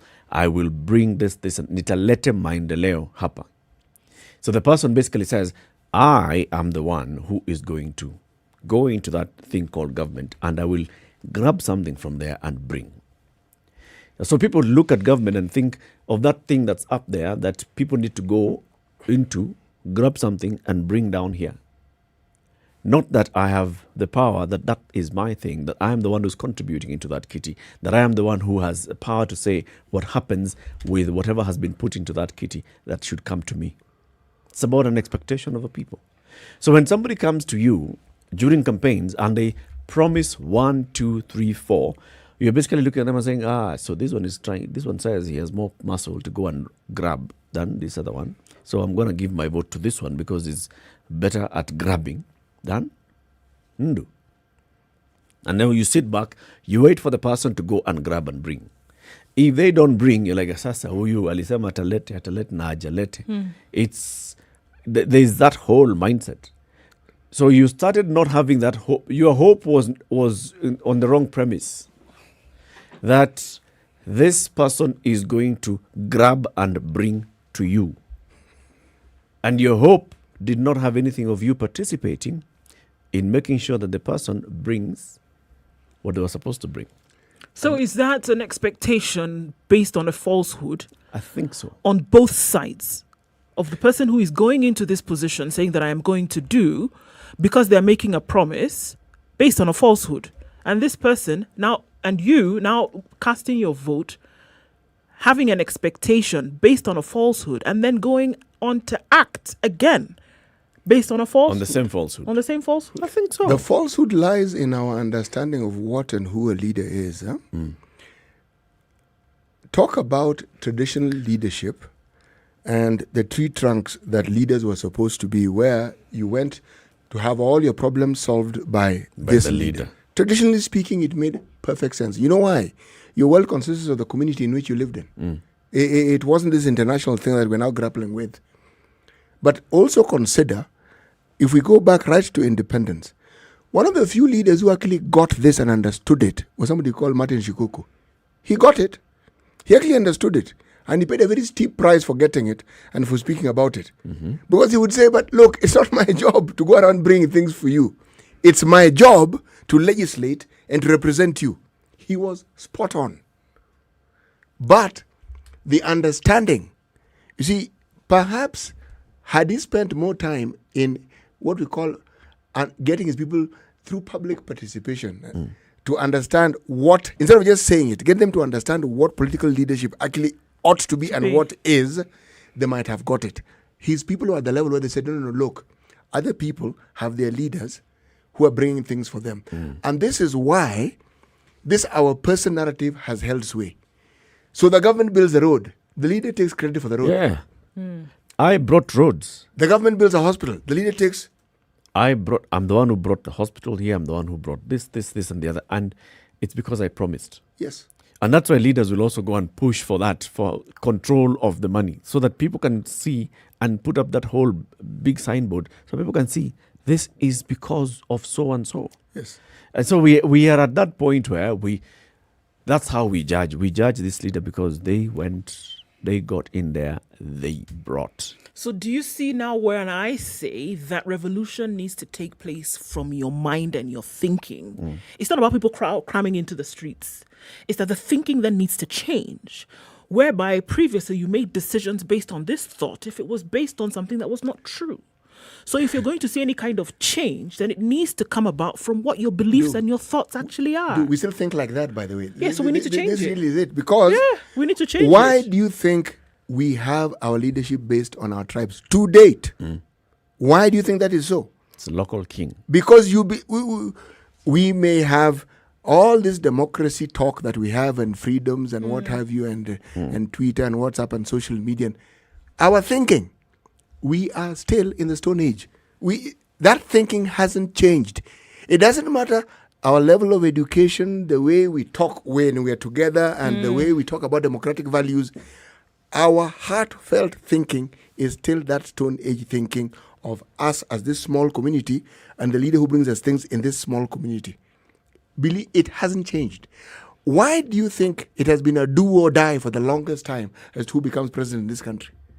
Because the group that gets it are the ones who now have priority. They have the reins of control. Yes. And they're the ones who can then now spread it out to their people. Yep. Why is it that the people of Mount Kenya region have been so critical of the president? Because they didn't feel the impact of the bringing. And now here's the president trying to show, okay, look, guys, I'm doing the Mau Mau roads. Look at what I'm doing to the tea sector. Look at what I'm doing to the coffee sector. Look at what I'm doing to milk and the dairy sector. This, you see, I'm bringing to you. If you think about, in fact, this was very big during the Nusumkate government. Every person who was elected, who was not elected, who was appointed to the cabinet, had to have a homecoming party. Yes. Why? I am bringing the flag home. Nimeenda, nimechukua bendera. And I brought it. Nimeleta bendera nyumbani. Ni yetu. Okay? It's all about that. And people are sitting there and they're celebrating. So the mindset of this leader is, look, you sent me to war. I went and I have brought a medal. I've brought something back. Now, from this, we are going to get a couple of things, okay? So this bridge is going to be done. The president is going to tour the area, coming and talk about things, and he'll launch one project here or the other. We are going to revive the sugar sector. We are going to revive panned paper mills. We are going to do this. This is the expectation that the people have. So these are things that we keep talking about. Oh, go to parliament, legislate. Oh, I don't know what you check. It sounds nice. Yeah. But that's just about the size of it. People are not expecting that. No. People don't even, I think also, people don't even know, are not even aware, or not even in touch with that reality that maybe that it's still, again, that little bite-sized thinking that, okay, back at the place whereby I'm able to call my whatever, if this person is able to deliver 1, 2, 3, then I'm okay. The sphere of thinking is not even widened beyond that. It's not even widened beyond to think in terms of legislation or really the weight of responsibility that lies on legislators when it comes to this country and its governance. It doesn't even reach anything like that. So the expectation is fueled by ignorance, unfortunately, because then you're like, okay, I'm not even thinking beyond level 1. I'm not sure it's purely ignorance, and I'm going to say why. When let me begin by asking, what do you think people base their expectations on? It's usually their needs. That's what I'm saying. It's my need today. It's not about, if you want to go and legislate until you're blue in the face, go and do that. So but my need today is this. Somebody may actually understand it. If you look at the track record of leaders who one could refer to as revolutionary, people who even bother to tell the people, look, there's this thing we got recently called CDF. This is the amount, and this is how we want to divide it. This is how we want to. It's always shrouded in mystery, and it's almost as you get your allocation if you beg enough, if you postulate enough, and yet it's something that is supposed to be your right. Yep. Now, you tell me, if a leader comes about and says, folks, you know something, this thing actually doesn't work that way. Let us utilize this thing the way it should work. You will not get elected. For sure you will not get elected. You know why? People want to resonate with somebody who comes and tells them the very things that we know are extremely far removed from the reality of what it ought to be. Why I say we've been robbed is because for people to get to that state, they've actually been robbed. That sliver of understanding that you assume ought to be there for them to actually say, folks, this enough is enough you speak of, that sliver needs to be in existence. We say, look, we've been following this thing, it isn't working. Yeah. Let's change the way we think on this matter. But why is there that unwillingness? Why is it then people who come with the same narrative? Why is it possible to buy an election in this country? Let's put it simply that way. Why is it still possible to buy an election? Because you can buy an election in this country. Literally. You bribe your way into a seat. It's possible because when someone says, better I just get this little that I'm going to be Instead given. of waiting for that big and it's not going to come. That is a person whose reservoir of hope is extinguished. They're going for what is here and now. Now, they're certain of it. Anything else, that one is a tall order. Now, the leadership you're speaking of is the leadership that actually ignites this and says, folks, it's not dead yet. This can happen, has to be augmented by you doing it so that they say, actually, wait a moment. These guys are not taking this thing lying down.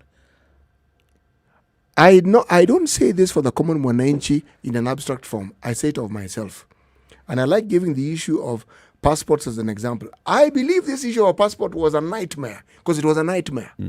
So my surprise, when I wanted to resurrect a dead passport, and I was told, by the way, you don't need to go to Nairobi. You actually need to get it in Kisumu. I said, really? I said, yeah. I said, but I need this thing in a week. He said, no. This is a colleague telling me, said, this was my surprise. I had the same thinking, and I went. I knew no one at that particular place. I asked to see the boss. I saw the boss. I said, I work here. This is what I need to do, and I need to get this thing. He told me, that's not a problem. Do you have X? It was 2,600. I remember. I said, I do. Go to that little booth over there, pay it, and then come back. It was 9 in the morning. Come back at 2. Your passport will be ready. I said, what? He said, come back at 2. I paid, came back at 2. In all honesty, I waited for 30 minutes because there were other people in the queue. I got my passport. You cannot imagine my level of disbelief. I held it. I was still disbelieving that I actually got my passport. You went back and checked. Is this a government office? Or you look through. Is this my picture in this booklet? I went back to that same office and asked the gentleman, is this all? He told me it is all. He gave me a speech. This is your right, and we're only doing our duty. I walked out of that office in a daze. You were perplexed. No, I went back again a week later. I got this thing from this office. I wanted to confirm. Yes. No, this time I went to tell him, look, this is where I work. And if I can help you in any way, don't hesitate to let me know. This is my number. I couldn't believe that I couldn't believe it. Can you imagine when it gets to that point in a country where something should actually flow smoothly and people are actually shocked that systems work? Let's take a break. 9:30. It's Kenya's biggest conversation. The phone lines will now be open 0719-012-600. After the traffic, let's get your perspective on this. What will it take for Kenyans to demand good governance? What will it take for Kenyans to get to a point where they say, okay, now here it is. We're demanding good governance and being very active at it. Good morning.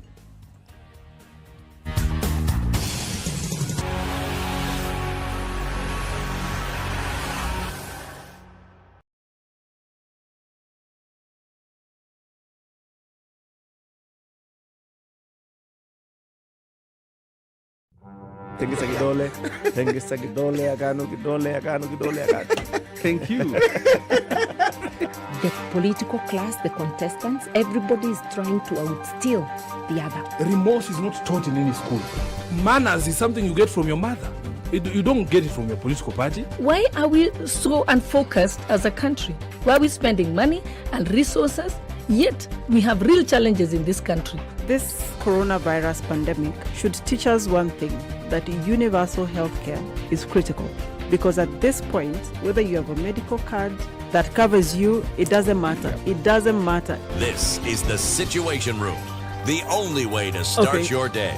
Okay, so we're still seeing some traffic in Nairobi this morning. Mombasa Road in and outbound, also coming off of Thika Road into the CBD. You're being asked to stay away. Well, if you're already there's nothing much you can do but sit tight, and hopefully that something opens up. The service lanes will do you well once you get to them. There shouldn't be too much of an issue using the service lanes this morning. So let's keep an eye on how it opens up through to around 10 o'clock. All right. Bypass is also looking good. Red Hill, Southern, Eastern, Northern as well. Going through its outer ring, it slows down a little bit, but not too crazy. Keep an eye on things. SpiceFM KE on Twitter. Text 40127. Sugar and spice and everything nice. Everything nice. SpiceFM. Spice up your life.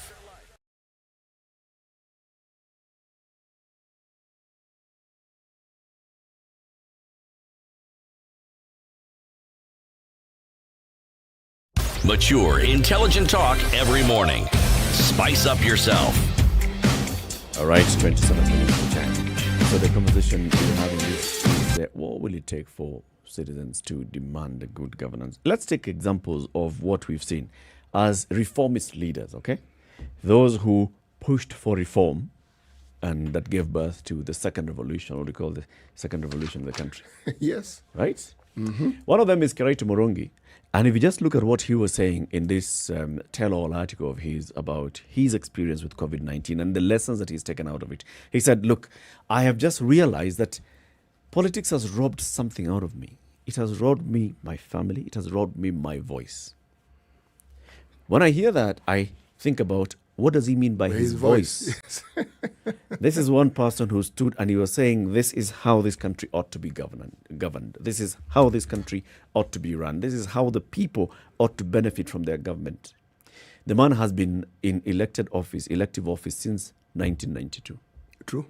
Up to now. So he's gotten to a point where he's been sucked in by the system. That he's like, wait. And that point where he thought this was his deathbed, he was reflecting and thinking, oh my God. The person that I was 30 years ago and the person that I have become today, am I still that same person? And his conclusion was, no, I have lost my voice. What is it that has eaten and consumed Kiraitu's voice? Okay, let's look at another one. Professor Kivutha Kibwana, who's now governor of Makueni, second term, and is gunning for the presidency. Okay? What he's been able to implement in Makueni, hailed or countrywide as, it's a participatory governance where people really come in and they give their views on everything that's happening at the community level. These same people who are so engaged with the county executive, are they as engaged with their members of parliament and their senator? Because if they're not, then you need to explain to me whether whatever Kivutha Kibwana has planted will actually grow. Or when Kivutha Kibwana leaves office, will this dry up and die? If we don't see the people of Makueni raising the same questions with the elected members of parliament, with their senator, with their woman rep, the way they engage with their executive in the county government, then there's a problem. You can say it. Yeah. Because I hear you saying then it should be an all-round leadership. That it doesn't matter who, if you're just talking to the people or the people that you then work directly with to make sure that things are actually running and happening smoothly. That you should be able to have proper discourse with them. That you should be able to meet their needs and then propel them to be able to do a better job. You shouldn't be at loggerheads. I mean, all the time. You can have disagreements on style and manner in which you operate, but you shouldn't constantly be at loggerheads. The people should be able to demand of those others that you work with in the same manner in which they demand of you. So, and then you shouldn't be a one-stop wonder that if truly what it is that you have done and you've put systems in place that should be able to propel this machine to keep going, when you leave, it should continue. If the people it should continue. actually bought into it. Because the reason I'm asking that is that the thought just crossed my mind, yeah? So the people of Makueni, we are told, are very good at seeking accountability Public for participation. Every shilling that is spent by the county government. So, in the same breath, at what number are the constituencies in Makueni when it comes to utilization of CDF? Because those people who are woke should be the ones who are also sitting with the MPs and saying, wait a minute. We know it's 100 million shillings. Tell us. Where is it going? How is it being utilized? Those are the conversations we should be hearing, that there is pressure on members of parliament on how CDF is being run. Those are ward representatives in their constituency. Yeah. So, do we hear that conversation? Maybe it happens, but I don't. I don't hear a conversation that says, even CDF in Makueni, my friend. Yeah? The members of the CDF committees. We saw a member of the county assembly in Makueni resign from his position as an MCA to take up a job in the executive. And what was his excuse? The expectations of the people in terms of cash handouts is too high. My salary cannot support everybody is coming expecting handouts. So the mindset is still of handouts. What he doesn't see that he did by that admission that he is of the same mindset. That he should dish out money. It's just that it's almost saying that if I had more money to dish out, I would not need to resign. But this money I have cannot support the dishing out. It's not enough. Yes, so it means... Or probably what he's saying is the other way around. He's saying, I have tried to convince my people that I am working very hard in the county assembly and making sure that the government brings in the money. And they're like, hiyo ni ya kivudha, tunataka yako. You see, it makes for an interesting discussion, because at what point do you have to go with what you think are the people's wishes, and at what point do you actually put your foot down? Because this same Kivuda put his foot down. He was willing to be impeached. Said, folks, if that's the path, let's go 20. 20 nyumbani. 20. Let's all go home and ask for this mandate yet again. Now, how many are willing to put their foot down and say, folks, the path you want us to follow is not the right path. The path I feel we should follow as your leader is this. And if you think that isn't the path, then why don't we do this? I will not resign. Remove me. If you feel strongly enough about it, remove me. Because I am not going to do what you ask. And since I want to continue serving you in the best way possible, I'm not resigning. You remove me if you feel I'm not good enough for this job. And the parts for removing me, I will assist you. I will even show you how it should be done. This is how it should be done. Then I will know you. Actually, because if I leave, it will be like I've given up on you and I'm not giving up. Because I feel you're misinformed on this issue and this is my position. But if you feel strongly, the path to removing someone in my position is as follows. Now, follow it. When you remove me, I will leave. I won't even fight it. But I'm not giving you a shilling. I'm not giving you a cent. So the question you asked, how many people would actually do that? The answer is very few. From what we see, unless we're told something differently, the answer is very few. And can we see that? Vitu kwa ground, my friend. They're very... As it is, just talking here, classroom. Exactly. People who will actually, say, Eric, I'm standing by my position. If you want to remove me, remove me. They will give money. You know, they will remove money and give. Eric is right. They will give money. Eric is right. The lofty position I sit in here of just talking about these issues permits me to say such things. But it doesn't detract from the fact that what I'm saying is true. It's true. There are very few people who would do that. Yes. If you feel how much? You really want to lead. But this is the crux of the matter. This is where now leadership... Rubber meets the road. Leadership hits the reality of the office. Yeah. I'm the leader and I'm telling you this is not the path that you should follow. I am the leader. If you don't agree, then please remove me. Yes. I'm not resigning. Remove me. You put me in this position to do certain things, and that is one of the things I'm doing. And Eric is right. From the position I'm sitting, where nobody has to elect me, I can say these things. And that's really the point. Shed light on truth, though, I think is absolutely important. Yes. And then seeing that is what you're truly... That is actually what you are looking for. But... There are very many constituencies or areas where people have gone with that from their leader. The people of Othaya for the longest time did not receive a handout from Mwai Kibaki. Even when he was president. When he became president, they did not receive a thing from Kibaki. Okay? In terms of you know... Ata barabara ndugu. You know, mzee, you know, our child... Not happening. Cash not happening. Here, cash there, cash there. He didn't. Kibaki structured that whole process and said, you want money? Where you get money is this place here. But now here's the thing.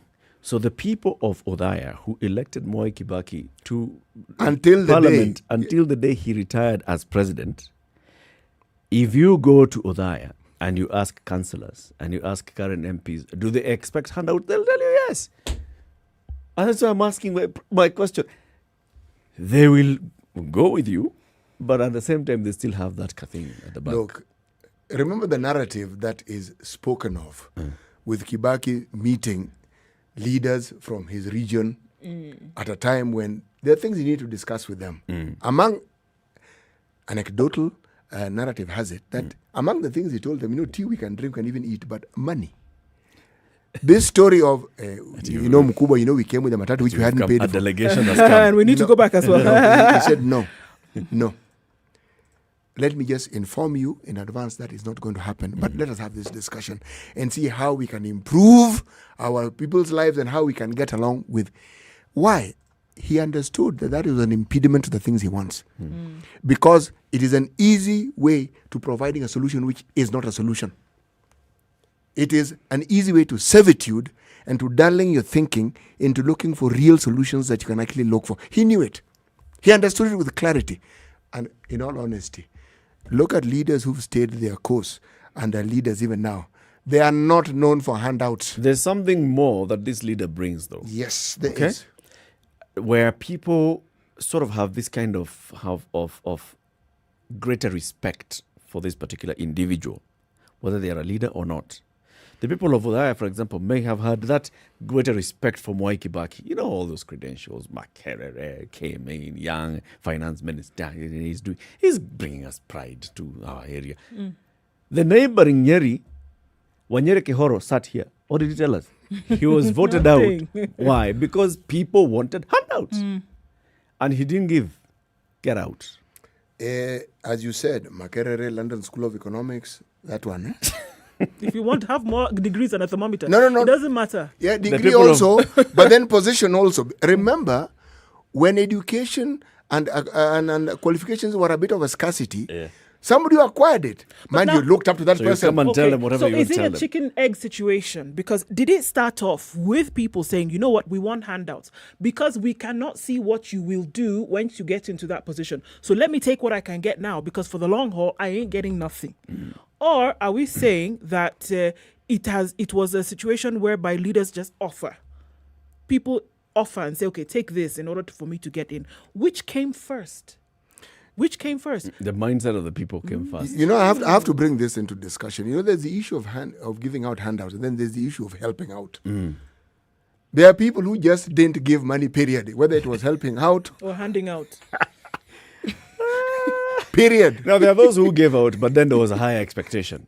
All right? Yes. Priscilla Nyokabi will tell you she was a woman rep for Nyeri. Yes, she was. County. Yes. What among the issues that people raised when they were voting her out in the last election was how much she was giving out? Do you know something? Anakuja harambia anatupatia 500. She was surely. No, but even her, surely. Let's hear from Lydia. Lydia, good morning. Good morning, SpiceFM. Thank you for educating us very well. I wanted to say President Kibaki's government was the best. President Kibaki, Uhuru Kenyatta was his treasurer, Kibuta Kibwana, Rafael Tuju. They did a lot. They made computers, printers, whatever, tax-free to introduce computers to schools. They said 6 billion license? No, charge 1 billion. See what life was before and under Kibaki. Everything he reduced. And one thing I want to stress is that the Constitution of Kenya, 2010 Constitution, should never be interfered with. When it went for printing, the media said somebody has secretly altered it. They're trying their best to break it down. Nobody should even touch a comma into it. PBI, we had enough of them. They really had problems with Kenya for so many years. They made roadside law. From today, tours and shops cannot accept foreign currency. There were 3 Barclays banks on one road. There were 3 KCB banks on one road. They had so much work to do to deal with the foreign currency. And when this has stopped foreign currency to be accepted by shops and tour companies, United Touring Company collapsed. And then we are told Kitten Somaya became the owner of it. And then Kitten Somaya sells it to the city council pensioners. Now, one landlord takes small rent from you. But 20,000 pensioners, can they tolerate your small 5,000 shillings rent for your shop? Now look what they do. So BBI, no way. No way to it. Never interfere with our Kenya 2010 constitution. Thank you Leave very it much, Lydia. Without any trouble. Thank you and I very wanted much, to Lydia. say, did I tell you that when it went for printing, somebody secretly altered it? Yeah, And that's what is Amos being Wako reported. said- Yes. Yeah. Amos Wako said, not me, but I'll send it back for reprinting. Don't need BPI at all. Thank you very much. 12 minutes to 10. This is Kenya's biggest conversation. Time for a quick break. And when we come back, 0719-012-600. What are your thoughts on what we're discussing? Spice FM, Nakuru. Sugar and spice and everything nice, just the way you like it. The Spice Drive. Did you have a great day? I hope you did. I intend to make it better from 3 p.m. to 7 p.m. I'm going to be taking you home nice and chill. Everyone is welcome aboard. The hashtag is Spice Drive and, of course, SpiceFM KE on Facebook, Instagram, and Twitter. The Spice Drive with Monique. The official soundtrack of getting you where you need to be.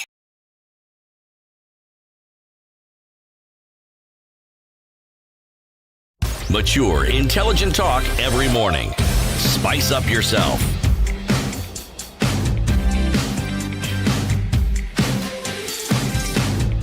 11 to 10. Mornings Ed in done Nyeri, right. good morning. Morning. How are you? I'm doing good. So, here is the thing, huh? The previous caller, I like how she has articulated how some banks were lined up somewhere and right now they aren't there. Mm-hmm. In a way, there's a decline to the economy currently, right? Mm-hmm. I don't think there is a way some drafted constitution is going to come and solve the current economic crisis. Mm-hmm. I don't think there's anything new. I think, in a way, the only thing we should do is think how they are going to revitalize the current industries that are crashing down, you know? The current sectors that are crashing down.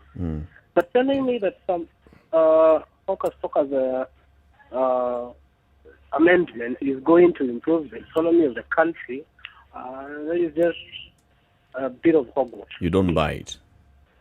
I don't buy it. There's no way. As I keep saying, there's no way that a politician is going to support something that is going to benefit you. Plus, there's also something else, Eric.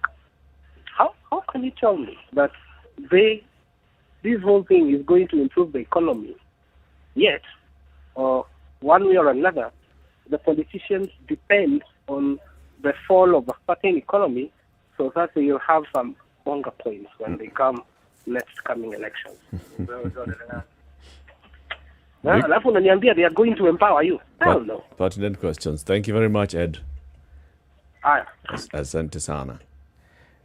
So what is it that what's it gonna take for even Mother Karua alluded to this, for people to basically call on the government to do its job, for people to hold their own elected leaders accountable? Ask yourself. There's what has been provided, of course. Every 5 years you review the performance and you make a decision whether to renew contract or to terminate a contract. But in between the 5 years, what is it that you do? People currently feel, even the members of parliament, if you ask them, they feel that currently what I need to do is make sure that I am attending a funeral, make sure that when people come, I'm giving them handouts. Somebody comes in and they need cash, there's kuna mazishi mahali, I have contributed. That's if I do that, if I am visible, if they can say Mukisa anaenda matanga, I can become president. If they come and say Mukisa endi matanga, you know, this is really let's call it a vicious cycle. Huh? You are part of a certain process which you feel favors you as a would-be or a political leader, and over time it becomes entrenched.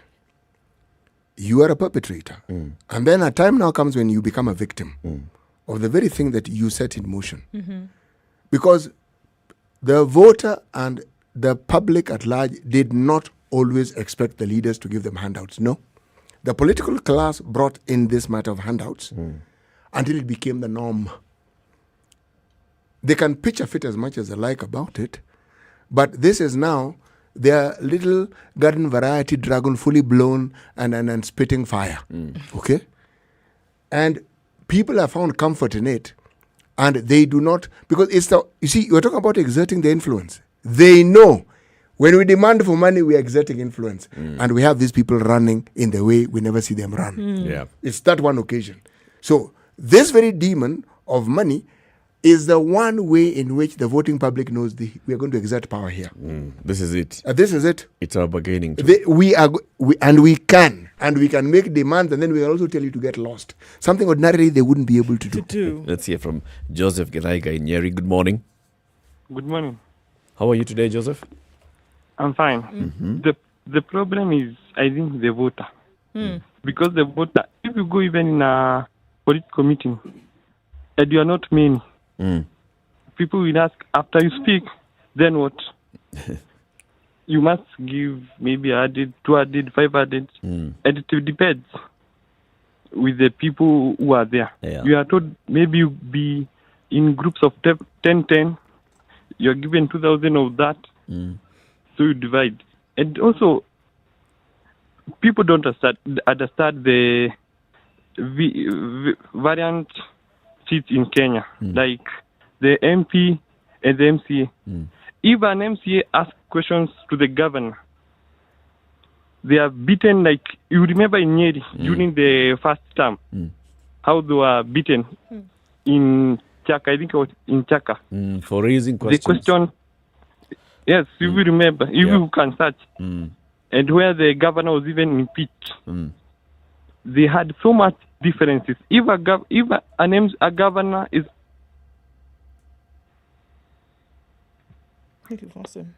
Joseph? Okay, gone. But it says, well, if we start from that point, the voter, if the voter, like you're saying, City, if that's how they feel, that's how their power is going to be exercised, then we have issues, are there? Yeah. If that is the recourse, if that is the way to see that my voice will be heard, that I make a demand and then I can decide to dispose of you later, or then, and it's all going to be rotating around that demand. If that is the extent to which of people see their power in terms of how a country is supposed to be run, then there's a serious problem. But by the time the voting public wants to exercise their power in this way, what does that tell you about the relationship they have? Well, it's long been eroded. Yes, would the would-be and the wanna-be. Because why must the communication be, you want a vote? We now have you on the run, because I know I have this thing called a vote, and this is the one time I can exercise it to my benefit. So forget the voting. Give me money first before I even think of voting. Yes.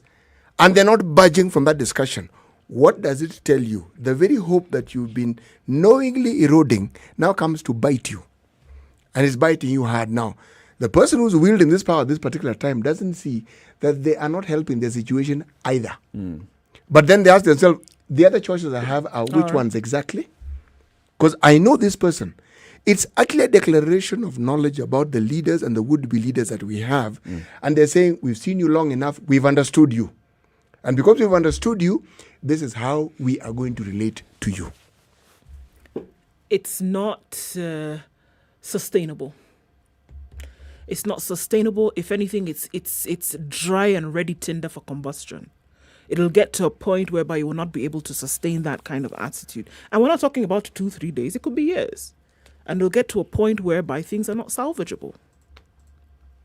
Otherwise known in some places as internal conflict. Otherwise known in some places as internal combustion. Civil war. You see... But we'll look at everyone else to blame. But consider this thing. The civil war is already taking place within us. The conflict that is within you, there is what you think you know. Because this is a literate population. They know, they even understand what is available. They even know what can be done because they've seen. And because they are leaders who actually try to do this and they can see what is possible. And yet, the track record of leaders who actually do what they're supposed to do isn't good. They get kicked out by people who come and promise things that people know will not actually happen. These leaders who actually good track record, you've even seen what they do, they try a second time. someone comes in promising the earth, heaven, and the solar system, and they know very well that it is not possible, but yet those ones get voted in broad daylight, of course. So, I think it's, I still want to step back into it's the understanding that the people have allowed themselves to take of governance, of leadership. Because if it was about, seeing results and supporting results, and I want to go back to the example of Makueni, then in next year's election, presidential election, if Kivutha Kibwana was a candidate, you would expect that a great percentage of the people of Makueni County would vote for Kivutha Kibwana as president. Your guess is as good as mine. CT, let's talk about today's proverb.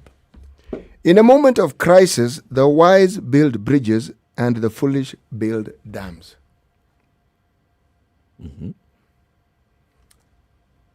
You don't build bridges unless... It's something to cross. Well, yes, exactly. There's a disconnect between this piece of earth and the one next to it, which is across something. Okay. And usually we talk of this with reference to moving water, whether it's a river, whether it's a really huge river, whatever it is. We even have them at certain points in the ocean. Now, why do you need to build the bridge? Because you want to connect. Why then do you build dams? Because dams are also necessary. You build dams because you want to manage this source and you want something else to come out of it in modern times. So the debate here is, do you need to build for the future or do you need to solve the problem as you look to the future? What do you do? Right. And that's the hallmark of a good leader. Yes.